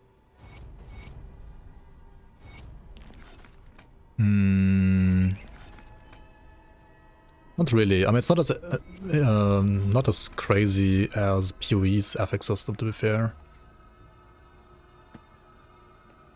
Like, Grim Dawn item affix system is the following, right? Take notes. Green items usually always have 2 affixes, 1 prefix, 1 suffix. That's it. The prefix and suffix can be either magic or rare. So you can have a item with 2 magic affixes, or 1 rare, 1 magic, or double rare, right? And double rare are some of the rarest items in the game. At least double rare with monster frequent base on top, which is kind of like triple rare in a way. Right? These are like the rarest items in the game, more or less. Then you have blue items, which usually have 0 affixes, right? Blues have 0 affixes. In the Grim Dawn leagues, community leagues, you can add affixes to the blues, but in the base game you can't. So like in the base game, blue items have no affixes. And I'm pretty sure that's also not gonna like change with the expansion. Like with Fangs of Ostakarn, it's not gonna change either. And then legendary items also don't have affixes, they just have like their stats. And yeah, that's kind of it. Now, it becomes a little bit more important, interesting rather, or important, yeah, to know, when you look at the items that you can craft from the smith. Now you can craft green items and yellow items, usually from the smith. And also blues and purples, okay. I mean, the blues and the purples will behave the same way as like the blues and the purples that you find, with like one addition. There is the so-called smithing bonus, which you could also like maybe like say is a smithing affix, so like a third affix in a way. And every smith can have 3 different bonuses that it can give you, right? And it will always roll one of the 3 if you craft an item with the smith.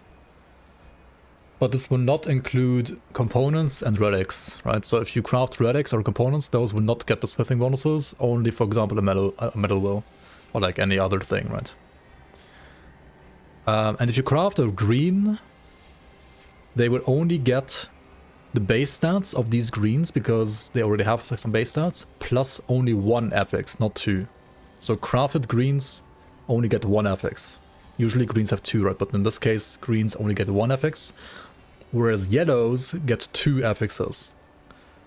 Which is also why, for endgame, for example, you usually start crafting so-called stoneplate greaves boots, for example, and there's a couple others you can also craft, because they already have like implicits.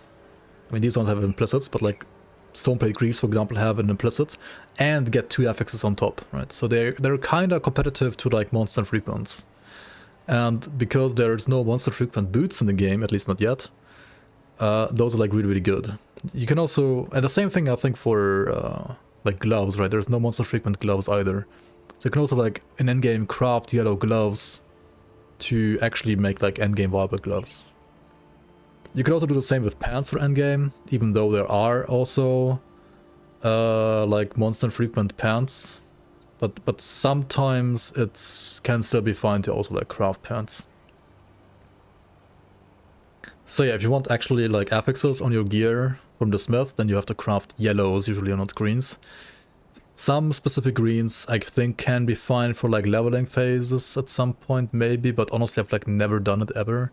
You can craft like these gauntlets, for example, they're like fine, I guess. Or you can like craft a medal, like a ranger's badge or something like this if you want to, right? Like this is not too bad. This has like a decent amount of resistances actually. This is, like if you don't need a monster frequent medal like this, then ranger's badge crafting is like okay at this level, right? Like that's not actually too bad.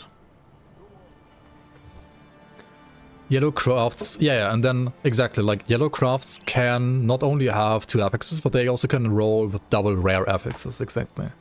So if you're wondering like what to do with all your scrap and all your iron bits endgame, the answer is usually you craft stone plate greaves, yeah, because they need iron bits and scrap to craft. It's kind of like the endgame, like iron bits and scrap dump crafting those. I already was here, right? Okay. Let's go to Twin Falls then. Yeah, I mean, I would say stone plate greaves are... They are certainly like a chase item, but not as much as like double green perfect affixed monster frequents. Like those are even more chase items. Because those are like drop only. And yeah, still kind of rare to get like double rare affixes. And I mean, you can get like double rare affixes on a monster frequent, but then like one of the rare affixes is, I don't know, say you have a fire item and you want a fire, you already also got a fire prefix, but then the suffix is like vitality all of a sudden, and or like aether or something like that, and then it's still, even though it's a very rare item and technically a triple rare and technically like very valuable, it's still terrible because it didn't roll the actual affix that you want. Or like the actual damage type. So even triple rare items can be bad. Which makes like getting the right triple rare item even more chase. There will be MI boots with the expansion pack. I don't think so actually. I don't think I've seen any so far. Spoiler alert, I guess. But maybe, who knows? I haven't seen all the items yet. Proud to announce you just lost your first hunter carry at level 50 because you were looking at the second monitor while standing on Aether Corruption. That's a classic, but also big F. Fuck, I can't even write my own emotes right. What is this? Yeah, Aether Corruption is also something that's always confusing for new players, right? The ground Aether Corruption. Everybody who's new to the game, I mean myself included, right? I mean, makes sense, right? To think like that. You think, oh, if I get Aether resistance, right? That's gonna make me take less Aether damage from the Aether ground. Nope. It deals Aether damage to you, yes, that's correct. But you cannot resist it with Aether resistance. Because it always deals a fixed amount of your max HP and damage per tick. So there's literally no way in the entire game to resist it. Except for one thing. And that's percent absorption, and like flat absorption as well. So something like Arcanus Maven Sphere of Protection will actually make you take less damage from it. But yeah. And intuitively... this guy's getting healed, what the hell? Why am I even killing this guy? What the hell am I doing? But unintuitively, Aether Resistant is not a way to mitigate the damage of... Jesus, there's too many priests here. Fuck the priests, what the hell.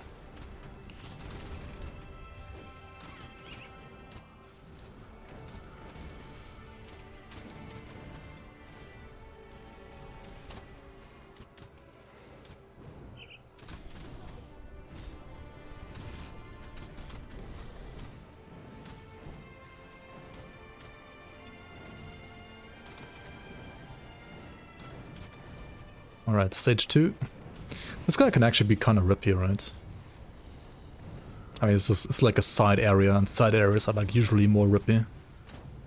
Dangerous domain, it says. I mean, yeah, it sure is dangerous. The totem here is also giga rippy, like, I would not recommend clicking on that at this point in the game. Like, ever. Not even on normal difficulty, to be fair. I mean, you can do it if you, like, wanna die, I guess. Or if you feel, like, really powerful. I'm not gonna risk. I don't even need to be here, to be fair. There's nothing I want here. Maximum movement speed counters Aether Ground. True. Just to run faster, yeah. Yeah, it's gonna be... I mean, honestly, I think Aether Ground in general used to be a lot more annoying and scarier in the past. It's already gotten easier to play around, and it's gonna be even easier in the expansion with just like more movement speed for sure. Yo, Ratio, welcome. Been watching all my videos today. Oh, your videos all day today, because I was trying to create some builds. Nice, nice. What did you have in mind? What did you create? What did you end up making? You need to place chests in Theoden's back room? True. And it's gonna be like actually doable to get there with max movement speed now, I think. Like get there without like getting there and like getting out of there without dying. And you can always log, I guess, but yeah. Yeah, I put it on the list. And that's also another thing that's actually true. Even right now, you can play something like Avenger Water and literally stand inside of Aether Ground and don't die because you have too much regeneration. True. Isn't there some challenge in Forgotten Gods where you have to stand on some Aether Ground for a period of time? There's like a ritual circle and the Vanguard of 3. If you stand there in ultimate difficulty, you will get an item. One of the many secrets in this game.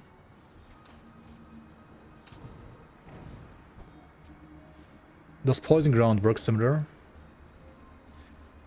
I mean, if it's like Poison Ground casted by enemies, then no. If it's like actual ground damage, like environmental damage, then yes, it's gonna work the same. Is there any poison element, like ground damage in the game? There might be, I think, yeah, somewhere. I think there is at some point.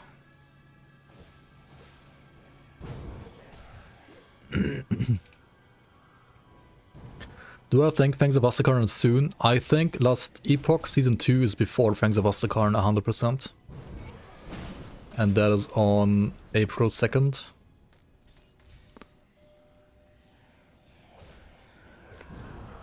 Oh yeah, Elena's Slith area, true. Yeah, that's very similar. Yeah, you can't use Poison Rust to resist against that. Velbury should be Aether damage, I think. Like Aether Ground. But yeah, the Elena part, for sure. Maybe there's like a small area in like Velbury that also has poison damage, I don't remember too well to be fair. Like fuckpot Velbury. In like some Dutch, yeah, you're probably right actually. Dirty water in the red caves. Oh yeah, true, same. Yeah, red caves, acid water is the same.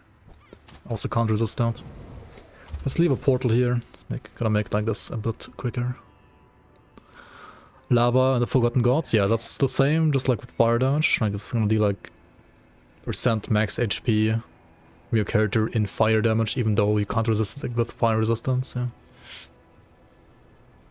Some mobs leave it after dying. If mobs leave it after dying, then it's like normal poison skill damage, so not like environmental damage. So you can resist against that with poison damage, with poison resistance. Like anything that like a monster casts or leaves behind is gonna scale with that monster's damage and is a like normal damage type that you can normally resist against. It's literally just the stuff that's like built into the map itself that you can't resist against for whatever reason. It's really not intuitive, but I kind of wish they would change it at some point. But I guess they want to have it like as a challenge that you can't gear against for some reason.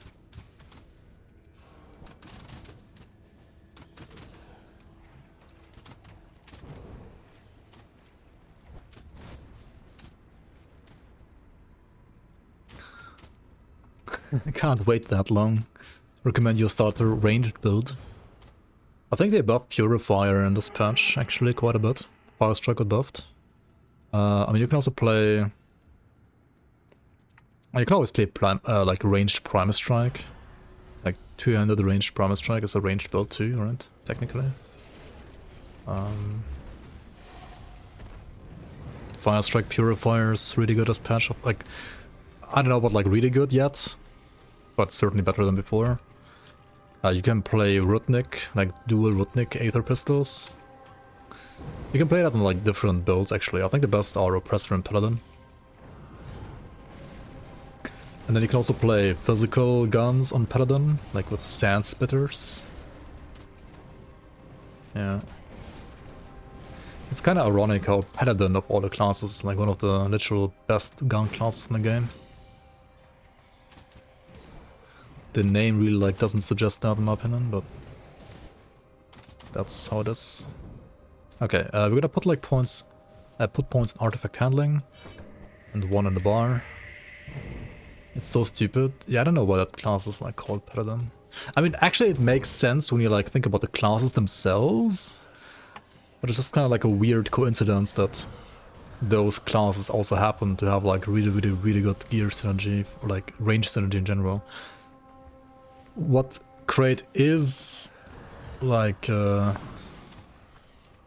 do you say that? Like a culprit of though, is creating Paladin ranged gear, right? Like not only is there like already like decent synergy by default, they also like have created so much like ranged Paladin gear. Oh well. I will smite you with my bullets. I mean, Grim Dawn is a Victorian era game. So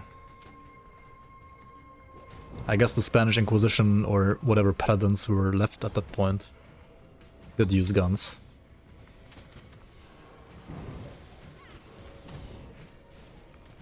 Yeah, like Pierce ranged paladin, physical ranged paladin, even fire are all kind of like fine.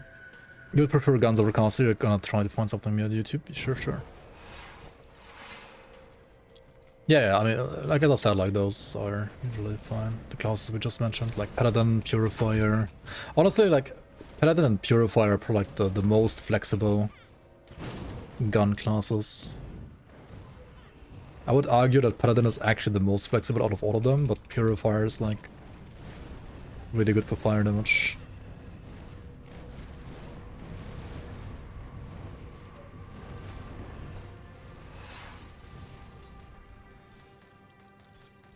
Alright, we went all the way down here. Not necessary to kill this boss, but more importantly for the shrine that's also down here. And yeah. Some loot.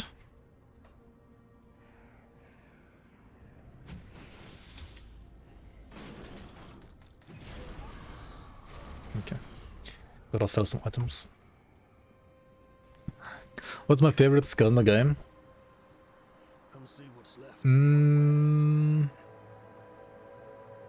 I don't know, I like many skills in this game.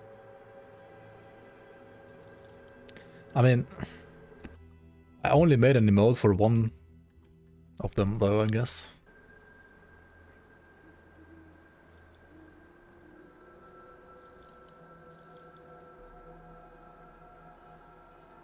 Oh yeah, we should use this item. It's obviously very good if you play Stormbox, but even if you don't play Stormbox, it's still like +1 to all skills Inquisitor, which is very good and very nice.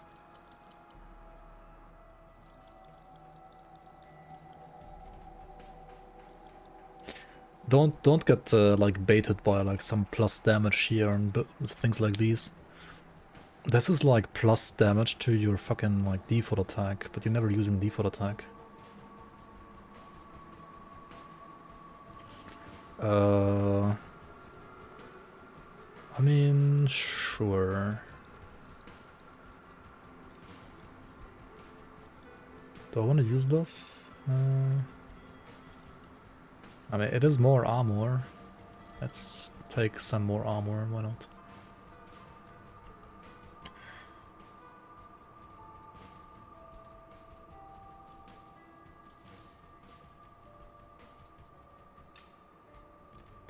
Brimstone shoulder plates, or like shoulder guard, is not even that bad, actually.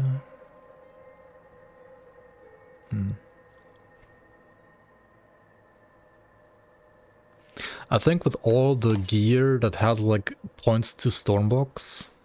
Oh wait, the shoulders convert elemental to Aether. I'm kinda stupid, am I not? I can't really like use these. Oops. I don't want my elemental damage converted to Aether. Hello, streamer, what are you doing? Are you drunk? These have higher cooldown reduction, that's good. I think this book has higher cooldown reduction.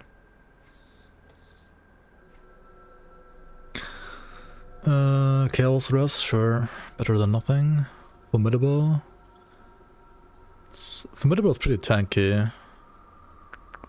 Fortitude also like 55 physique is a shit ton of physique. Like, that's crazy. Yo, Nevsk, welcome. Is Dervish or Sentinel better for Aegis? I would say Sentinel is much better for Aegis. Dervish is also great, but Dervish is usually played as dual wield melee. If you want to be like a poison caster, and Aegis is basically a caster in a way, you want to play Sentinel instead.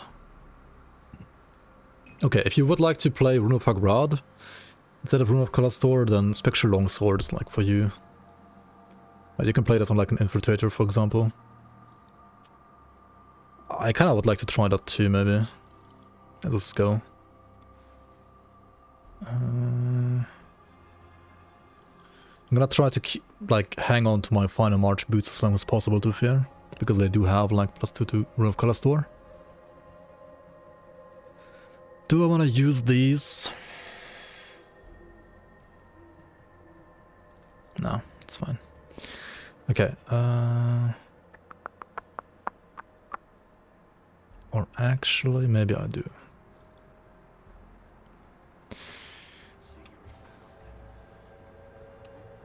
Okay, time to use the inventor to fish out all of the components again.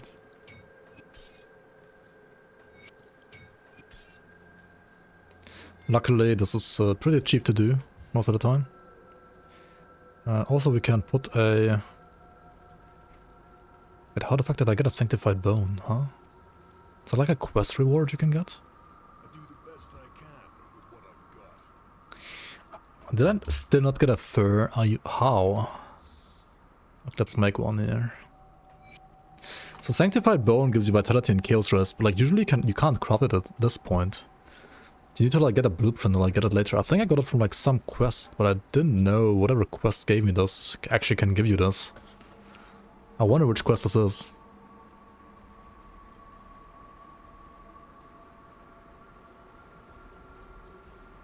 We're playing Stunjack's Grenado Purifier. CDR is OP for that? Yeah, for sure it is. The arming delay makes Rune's fee kinda bad. Or so bad even. It used to be even longer. I reduced it in like one of the community leagues first, and then Zentai also reduced it in the base game. So it already like feels a lot better than it used to, I think. I agree, they could like maybe reduce it like by another like 0.5 seconds, but then again, it's only 1 second now. And if you go like for another minus 0.5 seconds, then there's gonna be people saying like, oh, you could like just remove it completely. And I mean, I guess you could also do that.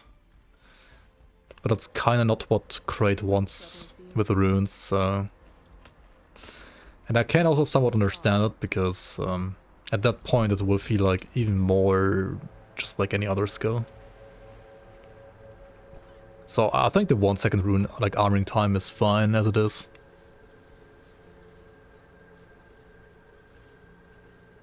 Because otherwise they wouldn't feel like distinct enough.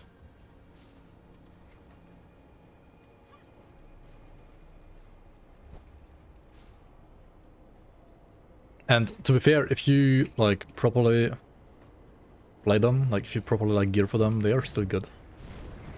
Like, they are very good actually. Okay, let me make one more Grim Tools here real quick for level 24, what I have right now. You wrote good evening, my friend, in German, what the hell? Dude, automod is completely retarded recently. I think I have to like disable it. But if I completely disable it, it's gonna be a bit risky too.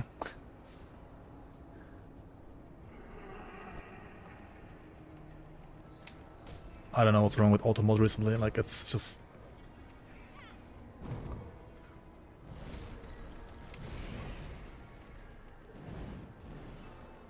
I have no idea what kind of update they made to it, but it was a bad update.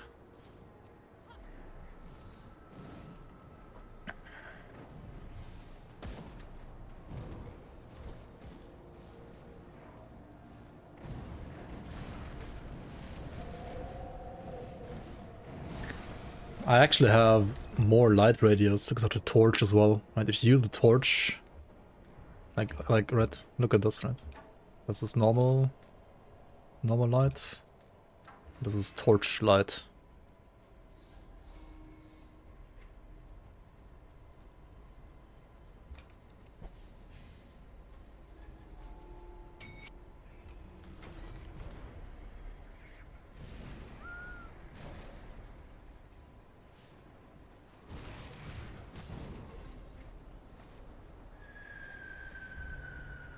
Okay, you might be wondering, what the hell, you're playing fire, right? Why are you like going for lightning devotions?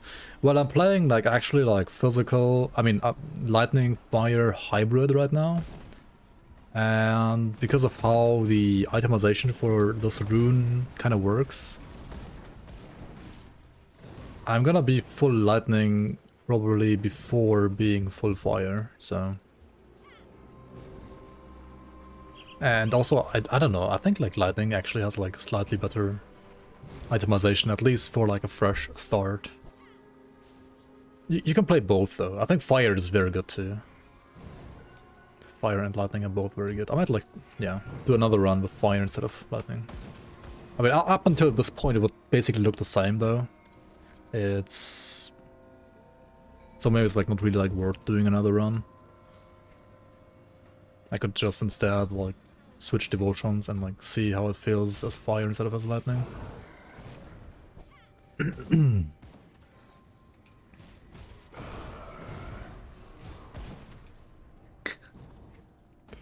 Haha, torch light, yeah.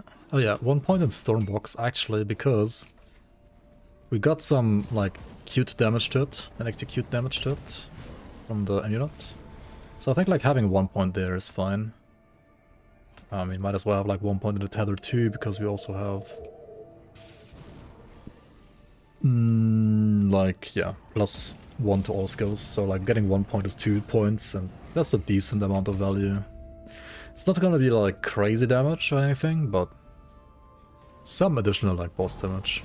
And also if you're like using devotions, Stormbox is better at proccing devotions than Rune of Kalastor usually is.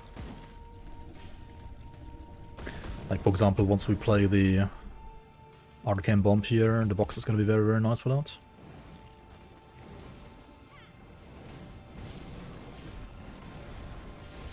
This guy can hurt, so use the evade, right? Use the evade to actually evade. Like his overhead slams. The other attacks are kind of fine, you can probably tank them. I mean, don't have to. Oh yeah, he's also like one of 2 bosses in the entire game that can drop the Mistborn Talisman, which is not 100% drop chance, so I guess we got kind of lucky. Kalastor is insane on totems, yeah, like if you wanna farm totems or like just kill totems with ease, put down like a couple of runes below the totem in advance, and then like click on the totem, and then the entire totem's gonna like explode instantly basically. Do you think dual pistol battle mage works? No. I think battle mage already has not too many builds, and dual pistols out of all builds is gonna be absolute dog shit on battle mage. Like, no offense, but I think that's very bad. Because there's like literally no gear for it. Like, battle mage is a class that kind of needs gear for it to even be viable. Like, battle mage doesn't have the best innate synergy. It's kind of a... I mean, it can be a very good class, a very safe class especially, with like specific gear. But it really doesn't have like good damage synergy at all. And for guns, there's literally 0 itemization, I think. There might be like 1 elemental gun somewhere, but... And I guess you could like do elemental damage cadence with that gun. So, I mean, maybe that works, but I don't see it being good right now at least. I think it would need more than it has. Right now at least.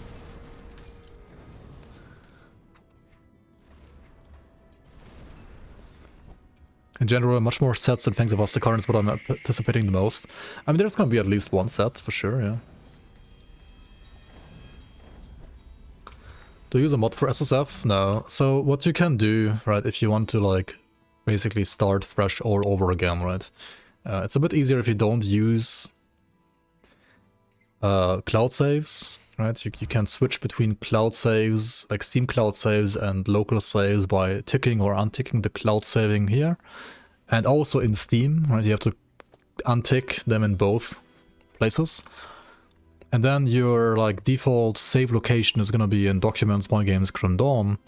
And then usually you have only one save folder here, which saves like your characters, your stash, your formulas, like all of your blueprint and so on, right? Over here, like transmutes and so on. And in here is like your character, right? What you can do though is you can like rename the save folder to like something else. As you can see, I have like a couple of save folders.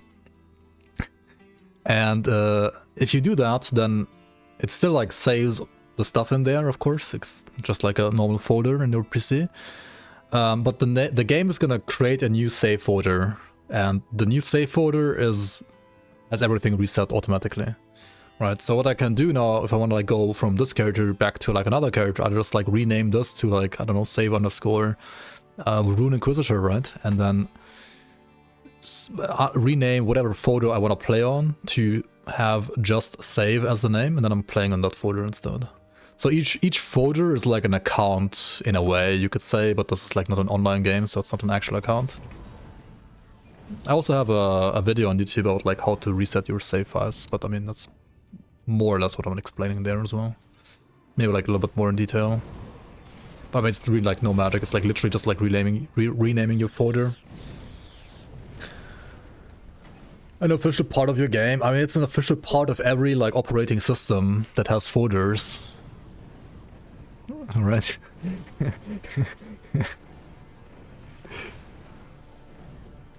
If you play on a PC, you can do it, right? You just have to rename the folder. It could be more intuitive, that's true. But I don't think they're gonna like use their dev time on like changing that.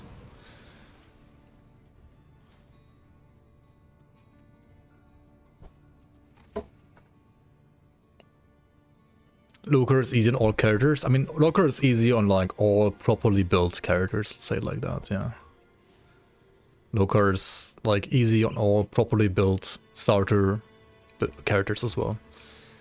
Of which there are a lot, right? And if you're experienced with the game, it's gonna be like easy for you to make one. But if you're not, or you're like some kind of like, I don't know, content baiter, like Sinitar G for example, then you might struggle with Loker, to be fair. Especially in new Loker, right? Like new Loker with the Sunder is actually a lot harder than before, I think. Like, he used to be a bit easier.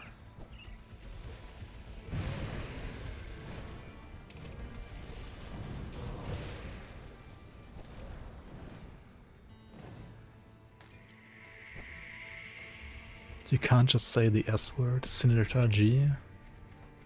He who must not be named. I guess. Yeah.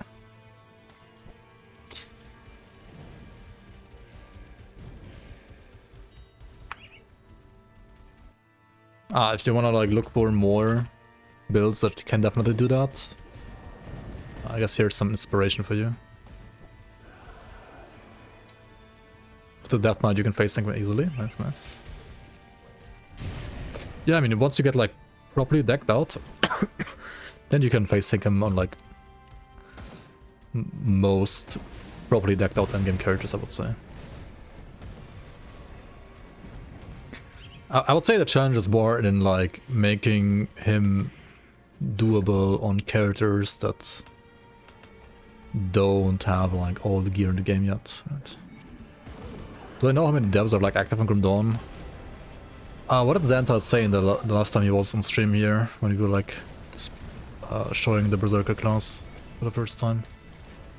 Something like 20, I think, people maybe? 15, 20, something like that. Like they grew like a little bit, right? They used to be like pretty much I think 12 or 10 people, and now I think they're like 15 or 20. I mean it's still very tiny, but still a small studio. But I think they're actually hiring. The problem is like you need to be in the US to be hired.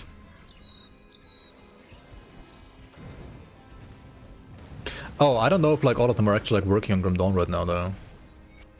I mean, there are like about 20 people like in general, but I think in Grim Dawn itself it's maybe like 10, yeah. Because other people are like working on other projects as well. I mean, they have like the City Builder, right? The Farthest Frontier game that part of their team is working on. They have some people working on some other games as well that are not Grim Dawn nor Farthest Frontier related. Would I consider moving to the US if they offered me a job? I mean, I would definitely like consider it.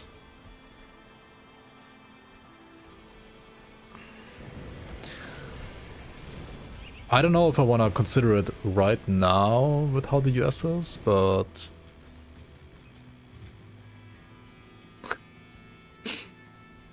I mean, I think what would be really fun is like maybe work for them for like a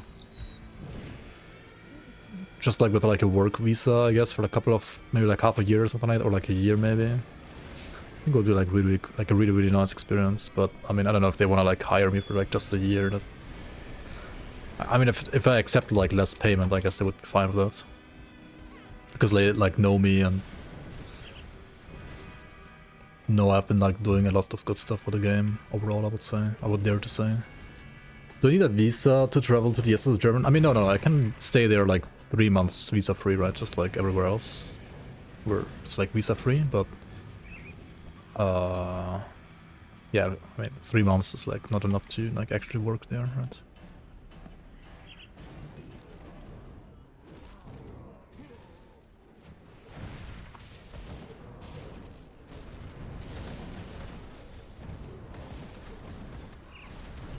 Ah, yeah. We don't have priests anymore, but instead we have fucking shaman healers, right? Oh well. She still died.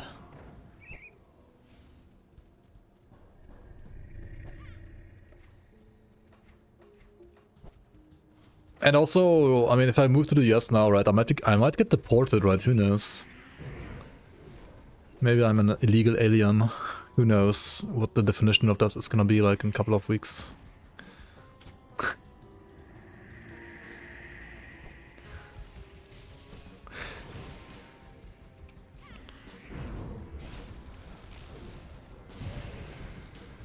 Just kept my orange resist. Okay, I'm white, I'm not gonna get deported. Oh my god, dude. I mean, you know, like Latinos are white too, right?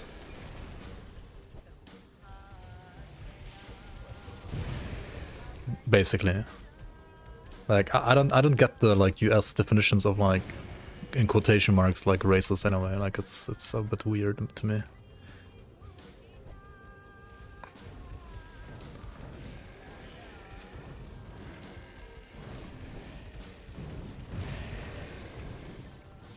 And I mean, I'm obviously aware of like Latinos not being counted as like so-called like Caucasian white in the US. I mean, Caucasian makes like no fucking sense in the first place, but it's like another topic.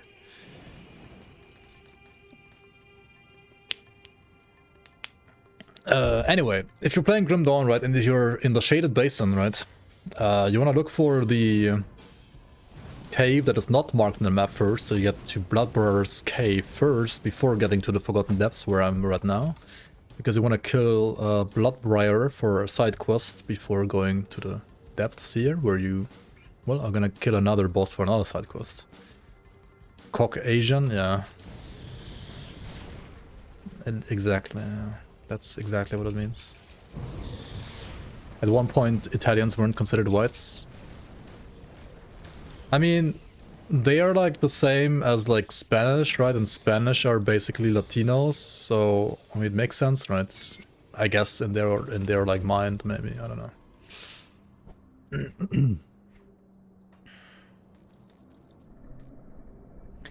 DLC needs to come out fast. Yeah, please, please, please.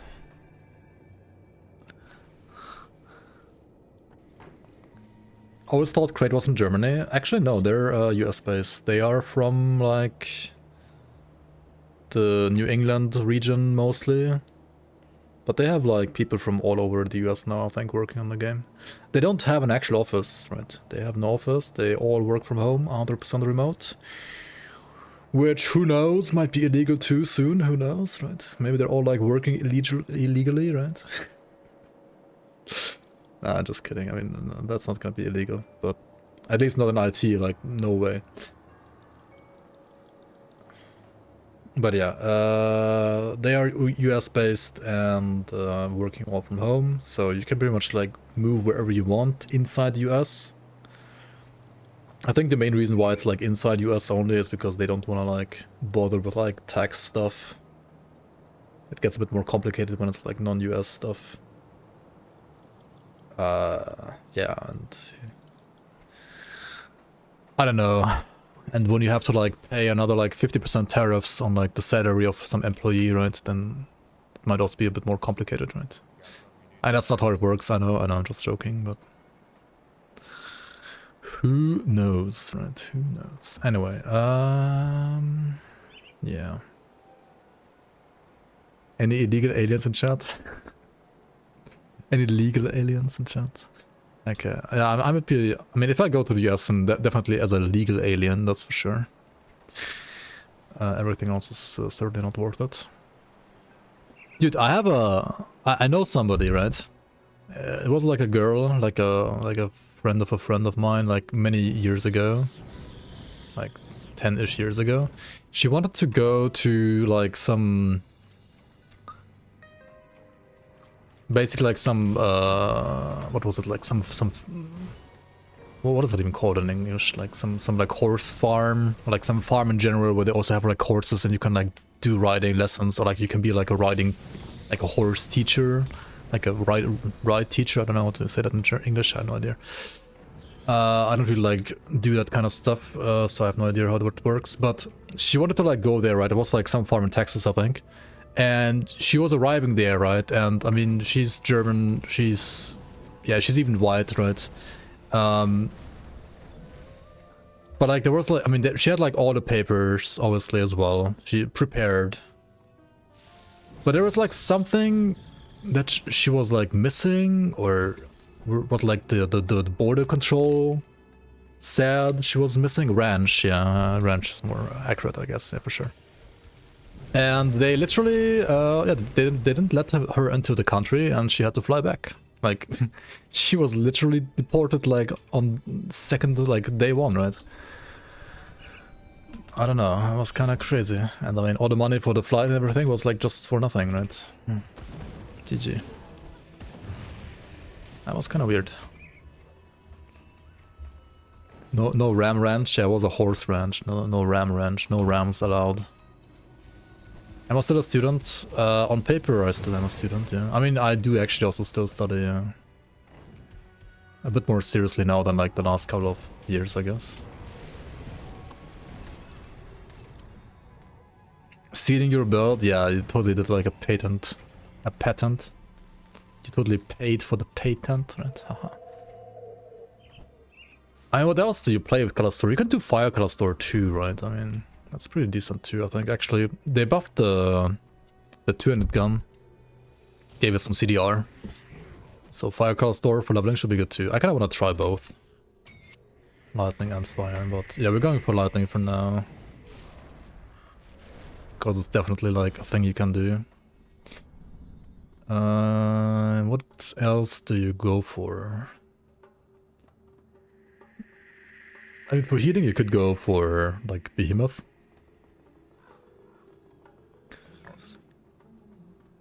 For which I guess, at least at this point, you want to go for like Jackal. If you go for lightning and you play the shield, you don't need Eddy Storm, right?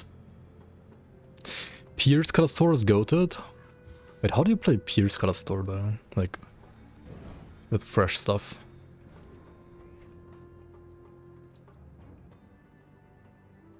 Oh, Conduit? Oh, okay. So it's like an endgame build, basically. Makes sense. But yeah, I can see it being good for endgame, yeah. Yeah, Conduit are like some of the most beginner unfriendly builds there are, I guess. You could play Turtle, right? Turtle, Crab. New Arcane Bomb feels so much better, yeah, for sure. You can go like Turtle, Crab, maybe like Giant or Chariot. Ultos. Tempest, maybe?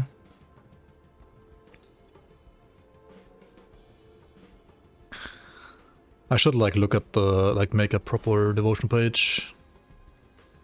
What's the arcane bomb? This one right here from the Widow. It's like the it kind of like plays like a rune as well, actually, right? Like it's a rune that like it gets placed under the enemy and then explodes. Right? It also has an armoring time, but a kind of short armoring time now, like shorter than before, and has like more summon limits now. Does it even have an armoring time now, or is it like 0 armoring time? Yeah, it used to be like way worse to trigger, that's for sure. Will I also pick Hagorad rune? I don't think so, no. Not on this build right here, right now.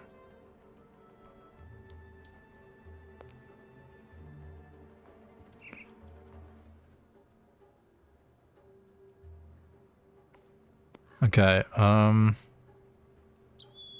what do I need for crab? Lotus and turtle. Is that how you play crab?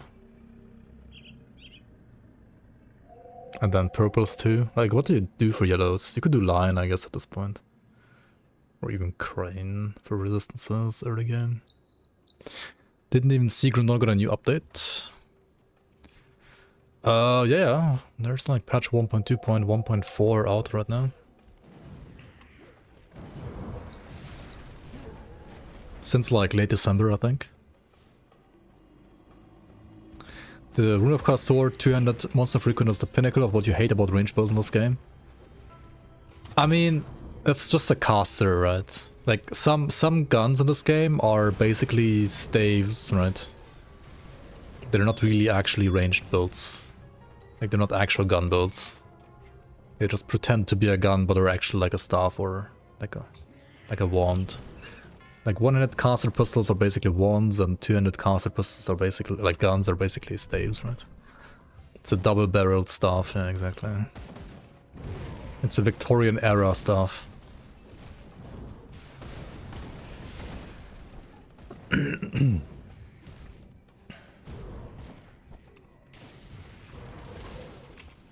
It's a Lovecraftian stuff.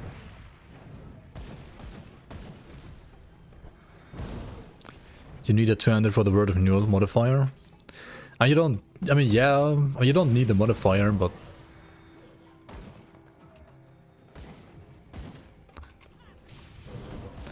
Two-handed caster Inquisitor is not too bad.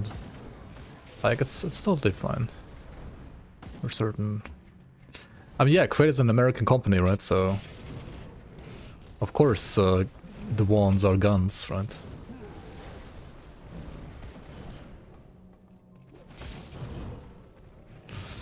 It's possible to change gun builds on the new DLC. New DLC. Wait, what do you mean? Change gun builds on the new DLC? Doesn't even max deadly aim rush? Yeah. I have not learned my lessons.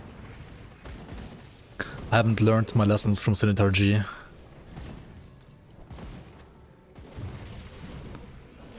Chaos casting your next build, and I wonder why it has no chaos resistance reduction on a skill tree in any mastery. There are 2 masteries with chaos resistance reduction, you just didn't read right. No offense. Death Sentence has chaos resistance reduction, so Inquisitor is one of the classes. And Demolitionist has chaos resistance reduction on Hellfire Mine. So those 2 have chaos resistance reduction.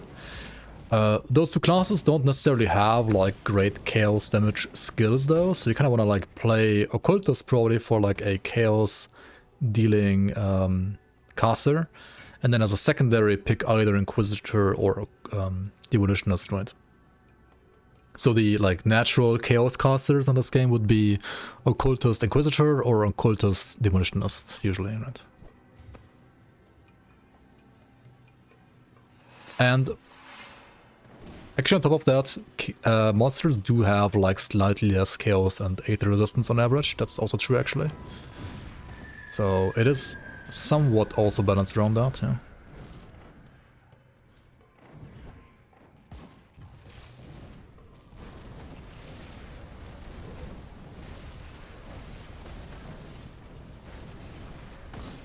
Was there another witch doctor here? I didn't see him. Thanks. Infernoid, welcome on. Maybe like focus on the boss real quick. Okay. Also, yeah. That's also true. Like, depending on the damage type, some of them will have more, others less resistance reduction on items, like especially endgame items. And Chaos is one of the damage types where you're gonna find like more resistance reduction on items compared to other masteries, actually, like other damage types, actually. I did not find a Venom. What the hell, dude?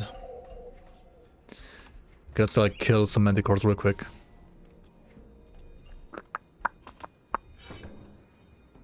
Is Season 7 playable offline now? Yes, it is.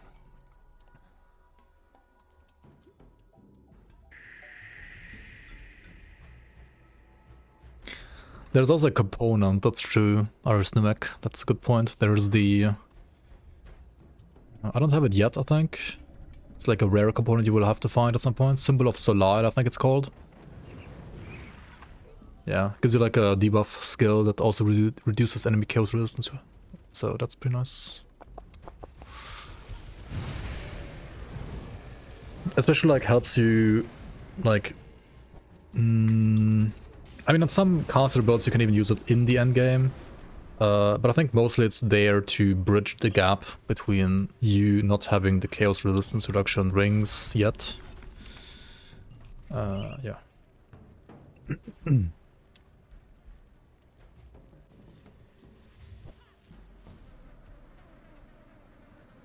So how good? I also didn't find the sister, oh well. Or daughter, or whatever it is, Dahlia. She died anyway. Rest in peace. These up. These up. Da, da, da, da, da, da. Glad you made it through. She's fine. Yeah, true. She's fine. Don't worry. She's fine. I mean, she's already dead, right? What can I do? I wasn't sure you. I wish. She's already dead.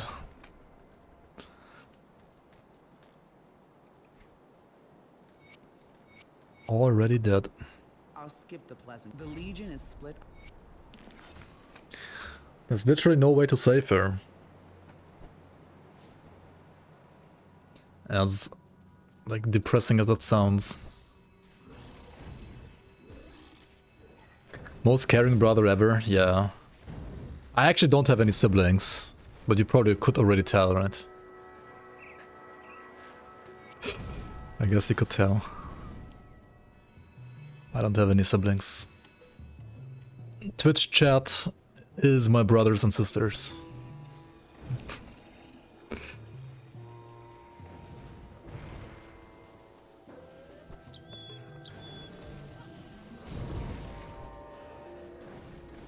Okay, let's kill the eggs.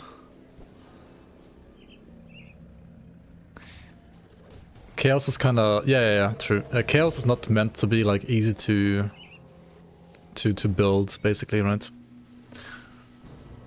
I mean, Chaos and Aether originally weren't even like intended to be used as like player damage types at all. Like early versions, like pre-release versions of Grim Dawn, had Aether and Chaos damage only as enemy damage types, but never as player damage types. I think that's kind of changed with the Arcanist, like giving you access to Aether damage, because, well, it's like literally part of their lore. So they kind of like had to give it to Arcanist.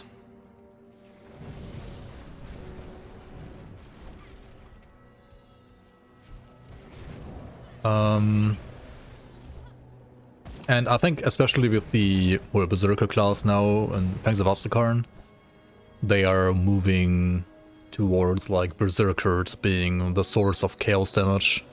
And I guess Occultists in a way too, but not as much as Berserkers even. But in a way they're both out.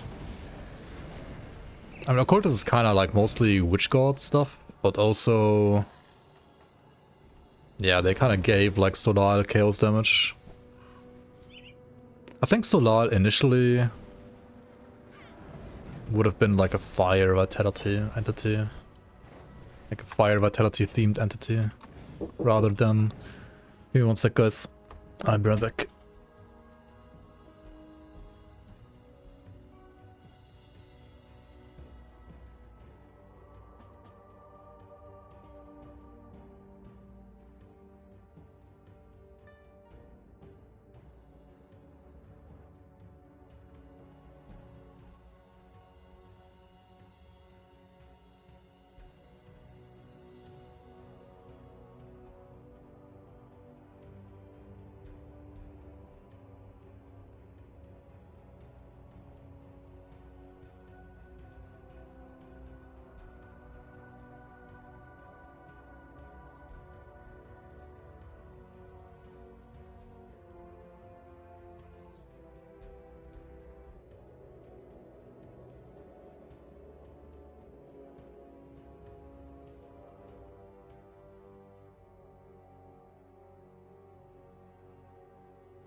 I am back. Sorry about that.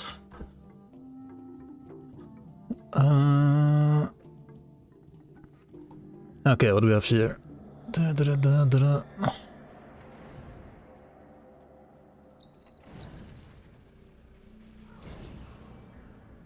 Arcanist. I think Arcanist is more defensive than Occultist too.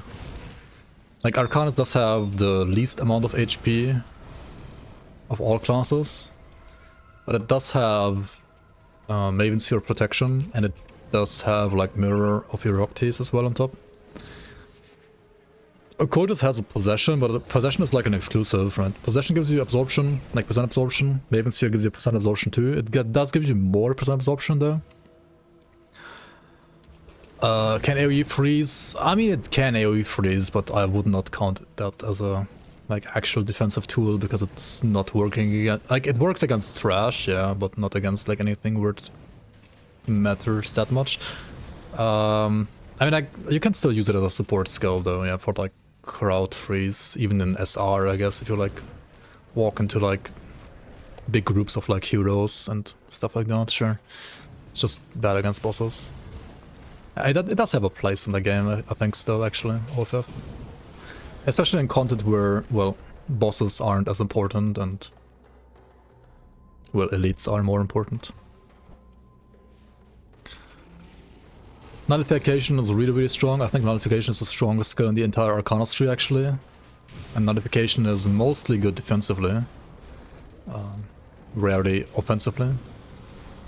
But it is also the skill that requires arguably the most game knowledge out of all skills in the game, so for a new player it's gonna be very hard to know when to use the skill properly. Arcanus in general is not an easy to play class, I would say. Because you need to like know when and how to mirror, what you don't have to mirror and what you should mirror, what you should nullify and what you can nullify and what you can't nullify. Because some things you literally can't nullify, right? So it's a very tricky class for sure. Like I could literally make like a half an hour guide on just nullification as a skill probably. Maybe that's even good content, I don't know.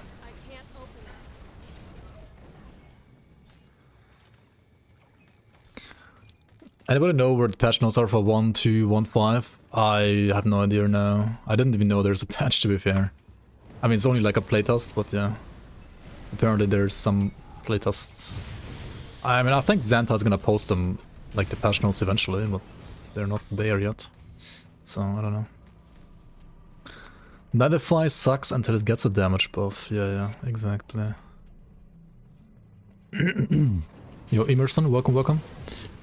I was watching your PoE 2 videos and it comes to me, how do you feel about SSF characters sharing stash like other characters of the same league? Like, what's the point of playing SSF then?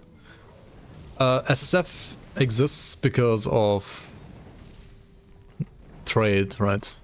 Like, if you don't play SSF, you trade with other players, right? SSF in PoE is not about the character, like character self-found, it's about like account self-found, right? Like solo self-found stands for account self-found in PoE and not like character self-found. Yeah. That's basically what it stands for. Like, if you're not playing SSF in PoE, you're basically playing trade, which means you will, or like should usually, use the like trading market a lot. And that's also like why many items are very, very rare in PoE. Or like harder to get, harder to craft in PoE, and PoE 2 I guess the same. Because the game is mostly like balanced around players being able to trade as well. And, well, that obviously makes gear acquisition a lot easier.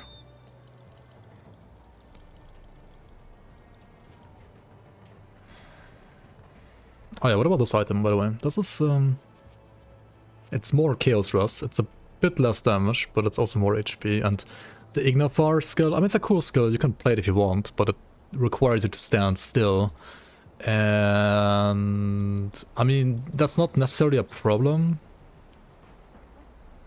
And they also did buff the skill, so I think I'm gonna play like another Inquisitor with Ignafar maybe.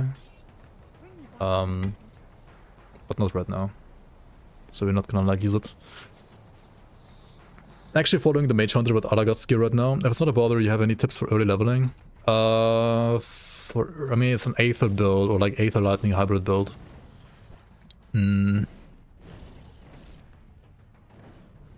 So you don't want to play with Chosen Sky Shard for leveling.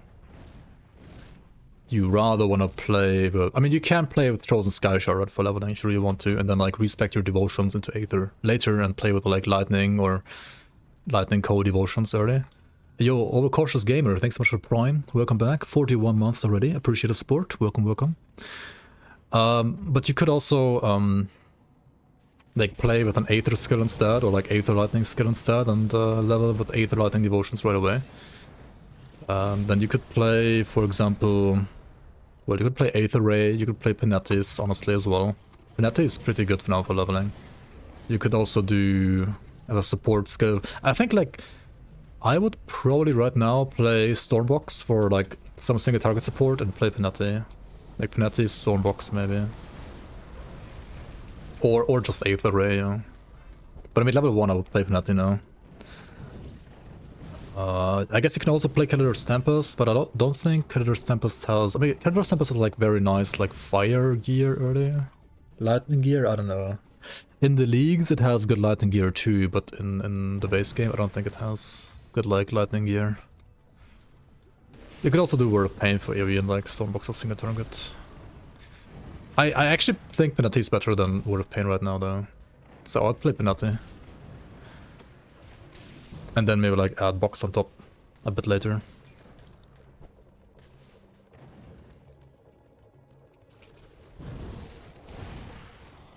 I think Trolls Leveling is totally fine if you are like planning to play like Code or Code Lightning later on, like Trolls and Set style. But for Alagast, I don't think Trozen is good, because, well, you literally can't deal any Aether damage with Trozen pre-Alagast set. It's impossible. I mean, you always need, like, the monster frequency, right? Yeah. Any build for, like, any skill is gonna be worse pre-monster frequency than post-monster frequency. I mean, same for this build, right? I'm playing Martin's Crest right now. And it's only one monster frequency so far, and it's really like destroying content. Kalastor is a great skill. There's gonna be like 2 more later, which are gonna like add even more damage. I'm gonna try Aether Devastation. Oh yeah, I mean the new time dilation change is kinda cool, and also Devastation does have a way lower cooldown now, so it used to be literally unplayable before, but now it's could be interesting. Yeah, you could do, I mean, it's like a level 50 skill, right? So you have to play something else before, and I would definitely play Penalty first. But yeah, you could also play like Devastation later on top, or like maybe some more like single target or like big group damage. Drop it against like tankier mobs. You would need something to trigger time dilation though. I mean, I guess Devastation itself could just trigger it, right? Because you cast it, and then until the first projectile hits the enemy, it takes like a while, so it should like reduce the cooldown of your Devastation as well, right? Yeah. You just like bind time dilation to Devastation itself. I think that's fine. You're actually doing Stormbox and Word of Pain right now, focusing on lightning damage. Yeah, that's fine. It doesn't stick to level Inquisitor and then Arcanus later. Okay. Yeah. I think with like the buffs that like Penalty and Kadir's got as well at some point, like Arcanus feels a bit better again as like a main damage class, whereas Inquisitor, I think unless you're playing runes, Inquisitor like mostly just feels like a support class.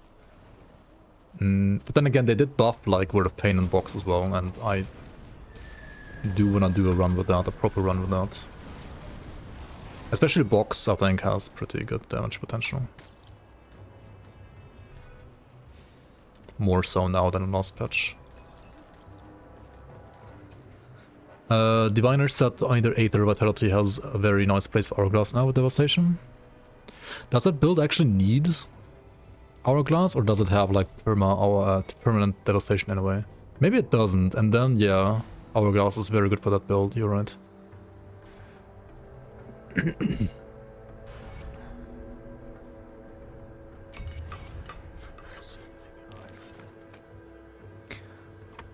I think new Penetis is worse than new Driggs Evil Eye, but new Driggs Evil Eye is absolutely nuts, so new Penetti is actually very, very solid. Like it's a good leveling skill. I mean, Penetti is... I think like Penetti feels better early, like in Act 1 already, because it has like AoE right away. Driggs Evil Eye is a little slow earlier, because of like no AoE early. It does like more single target damage though. But then like later on, you get... Like once you get to the modifiers that like give you AoE for Driggs Evil Eye, then Driggs Evil Eye like has the same AoE as Penetti and better single targets. So I think it's just like better all around than Penetti at later points. Or like at level like, I don't know, 25 plus. Anyway, let's talk about this character a bit. So we are at 50 points now. We have reached Aura of Censure, and we also have max artifact handling. So now we're picking up our second like multiplicative damage modifier, which is resistance reduction. And also you want to pick Aura of Censure to reduce enemy damage, like this 6% reduced target's damage for 1 second. It's like an AoE debuff around you that debuffs enemy damage and also enemy elemental resistances, right? And you want to put like as many points as you can on this point and the skill, because it's great for both offense and defense, to be fair. Now, since we're gonna play Lightning Kalastor, we actually want to side with Hauruv, because we want to side with these guys so we can kill a boss from this faction, Sister Bravna, and she can drop a like Lightning Rune of Kalastor helmet. So we want to like get that one. Yeah. That's probably gonna be like maybe the goal of today's stream, actually. We'll see how far we can push. I don't think we're gonna get to Karos right away, because I do have to go actually soon already. But yeah, maybe we can get to like Sister Bravna and get the helmet. That would be a nice like checkpoint.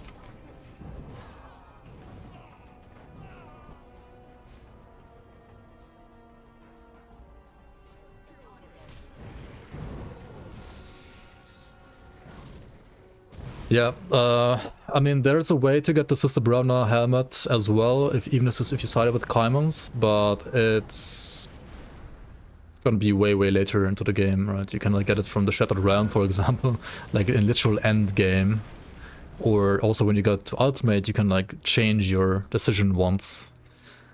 But yeah, I mean, either way, it's gonna take quite a while until you get there, so you should definitely side with the Order of Death's Vigil if you want to play Lightning Kalastor. Yeah, you can buy the medals from... like the medal and the amulet you can buy from like a vendor, like a secret vendor, even if you don't side with them, but the helmets you can't get. So it's actually really important to side with Vigil here in this case. Get to Elite. I mean, getting to up to here in Elite is also quite an investment, I would say. Like, it's like no matter what, it would kind of suck if you chose the wrong faction here, I think. You can get Ratosh, Dying God, Aeon with Diviners. Interesting. Less damage than A-Bomb, but you can get full uptime on Mirror. Oh yeah, true. I mean, yeah, not only do you get some more damage on Devastation, you also are way tankier because you have Mirror and Mark of Torment up way more often. I mean, for Spellbinder in particular, like, the Hourglass Devotion has always been a very good option. Like, historically as well. Or you play Spell Scourge and have Permanent Devastation anyway. I mean, fair enough. Actually, isn't for Spell Scourge, like, if you want to play Warcry, right? Isn't Hourglass also good for Warcry? How do the cooldowns match up when it comes to Hourglass and Warcry? Can you get like perma Warcry just with Hourglass nowadays? That might be actually interesting.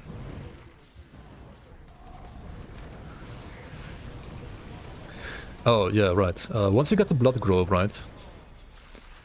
Once you get to Blood Grove, you're gonna feel a sudden urge of trying to get as much chaos resistance as possible, because before this point you don't need chaos stress at all, but once you get here you kind of need a lot of chaos stress all of a sudden.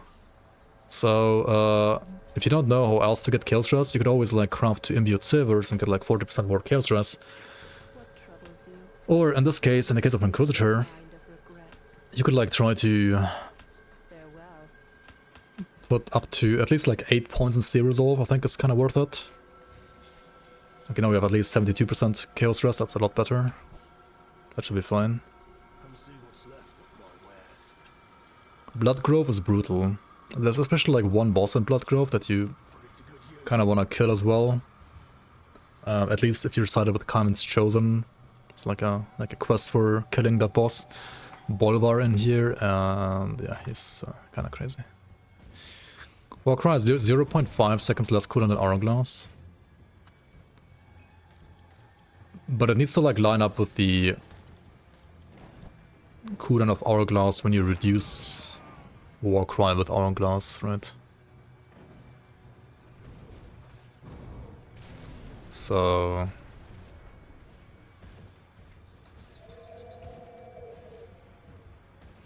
I mean, Bolvar kinda has his own MI. He does share it with like some other Bloodsworns as well, but he has like a way higher chance to like drop you the pistols. So in a way, yeah, there he is. he already has a monster frequent. I mean, he also has an amulet, right? He has, like, his own and, like, one he shares with other mobs. And then the chest as well, I think. Which he also shares with other Bloodsworns. Yeah, okay, and I mean, in this case, double Demonic of Alacrity. Holy shit, dude. Yeah, if you don't have like 60% plus Chaos Rest, I think, you're gonna take a lot of damage from this guy. Like, you can literally die here very easily. Boulevard is very, very, very scary now. I think it's good to finally have like some more scary bosses again in the game, because, I don't know. Some of them are just too weak. Bolivar does feel like comparatively overtuned though, I gotta say. And well, one solution would be to nerf him, but another solution would be to like buff some other bosses, like Amalgamation, for example, needs a buff, I think, or flippin' Karos for sure needs a buff as well. Rutnik is similarly scary, but like Rutnik is... he's like in a side area, right, so... You kinda expect stuff in side areas to be a bit scarier than on the main questline, but what Bolivar... I mean, technically you don't have to kill him for the main questline, but he is pretty much in your face when you do the main questline. Or like, it's a very, very high chance he's in your face at least. Need to get like one more insignia really quick here, right? Also the farmers, I almost forgot about these guys. Don't forget the farmers, guys.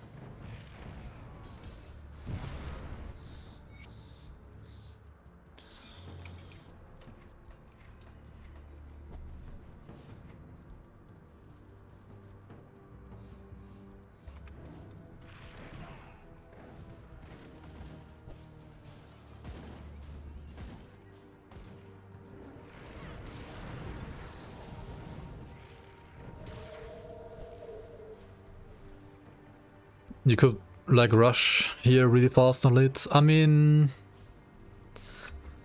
You can skip, like, all of Act 1 if you just repair the bridge to Act 2 right away. That's true.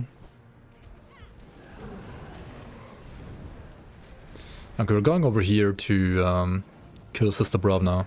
Sister Bravna is in Port Harem, which is, like, well, northeast to northwest from Bloodgrove Rift. Oh, it's just a hotfix. Right.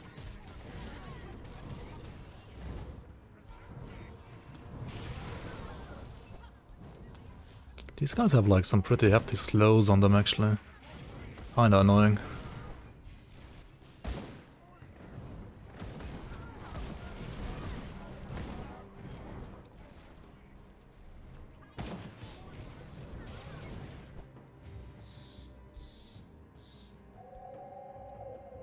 Came across our Reckoning playthrough on YouTube and made you reinstall Grim Dawn. Nice, nice. Good to hear that. Glad you are enjoying the game once again, and glad I could spark that urge in you.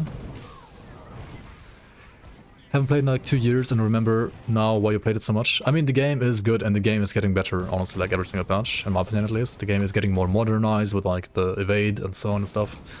I mean, sure, the engine is like old and not the best, but the devs are trying their best with this engine, honestly, and they are also like upgrading some parts of the engine to support more modern things. And well, we're getting another expansion even, right? There's gonna be a full-fledged expansion later this year, which adds a class that can also shapeshift, so that's another tech that we didn't have before in the game. And also like a new endgame mode and stuff, which includes a lot more player agency than we had before for endgame. It's really nice. Anyway, we just killed Sister Bravna, right? She's the boss here in Fort Aaron. If you are sided with Vigil only, otherwise there's gonna be another boss here. And this one is what you want to do, or like what you want to use for Lightning Kalastor to fully convert Lightning Kalastor to Lightning, I mean, Rune of Kalastor to Lightning. Also gives you like 3 points in ignition. And yeah, has some attack damage converted to health, which actually does nothing for Rune of Kalastor. But yeah, we're mostly using this to also visually convert the skull to look like this now, right? So now it's looks like flashy lightning. which is kind of cool.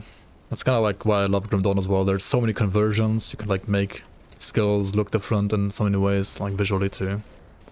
Yeah, it's just like one of the many examples right here. Anyway, this made me lose a ton of Chaos Rust, which I will have to fix somehow next time. We're gonna continue this character next time, of course, and I'm gonna have a proper like devotion set up for like mid to end game as well, ready for this at that point, which I don't have today. I think I will probably have to use like imbued silvers to fix my Chaos Rust. There's like no other way, I think, right now. I'm gonna like lose a little bit of damage, but then again, I'm actually not gonna lose actual damage because currently these give me fire damage and I'm speccing out of fire damage anyway, so I should change those anyway. And to be fair, I could just like search for any item that has lightning damage right now. Like even this dagger right here. Like anything of thunder should be better than my fire damage thing. Yeah, okay. No rare items, so that's fine. We just play like this, aggressive of thunder. This is gonna be more damage here, even though the tooltip is lying to me once again, but I mean, it's looking at Creative Fire Blast, which obviously like doesn't deal any lightning damage. I should... Actually, I also didn't check out for like an offhand. I mean, yeah, Mystic of Thunder, let's go, double yellow items, right? I'm gonna look for like proper lightning monster frequencies next time. I'm just gonna use this for now, and then we're gonna use double imbued silver, right? So like one here and one here, and then a runestone, ideally later on the head. But I guess until then we are just gonna use the ectoplasm.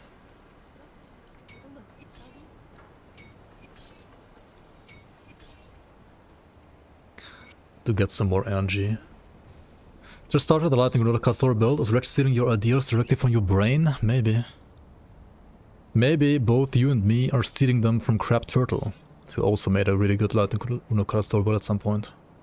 If you look at the items though, like the monster frequencies and Grim Tools, then I don't think it's like the hardest build to come up with, right? It's very straightforward if you know how the game works and if you know like how you should like build a like fresh character, right? There's a craftable item with +2 to stun jacks. It's a lightning damage weapon though, still. Okay, let's see here. Stun jacks. Oh, this wand right here. I mean, yeah. It's slightly better, I would say. Sure, why not? If you got like this of thunder on top. That's a frostbite, that's like cold damage. Oh, there we go, of thunder, right? Okay, easy. Yeah, that's a good tip actually. If you don't know what to use, just craft an Adept's Wand of Thunder.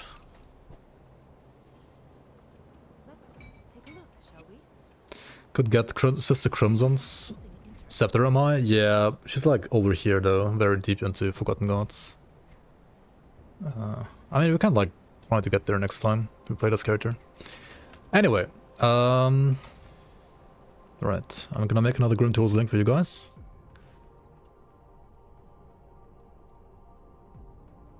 Yeah, to be fair, I don't know the green craftable items that well, because I very, very rarely use them. Because they are rarely useful. In this case, though, they are actually... This was actually useful, though, yeah. It was actually useful. And information on when the new DLC comes out this year. FoA 2 made you come back to Grim Dawn. Gear system is just better and more fun. Yeah, it's a lot more fun, I think, too. Anyway. Okay, I'm gonna go for today. I'll be back. Yeah, kind of short stream today, I'm sorry. I'll be back, yeah, at some point next week, probably. I don't really have that much time to stream recently, because I do have exams going on right now for my uni, for my studies. So yeah, February is gonna be a little, like, low with the streams. I'm gonna continue this character, of course, next time, and then after that, we're gonna do, like, another of those, like, normal runs, on maybe, like, another class. Which will eventually be converted into, like, proper guide videos as well.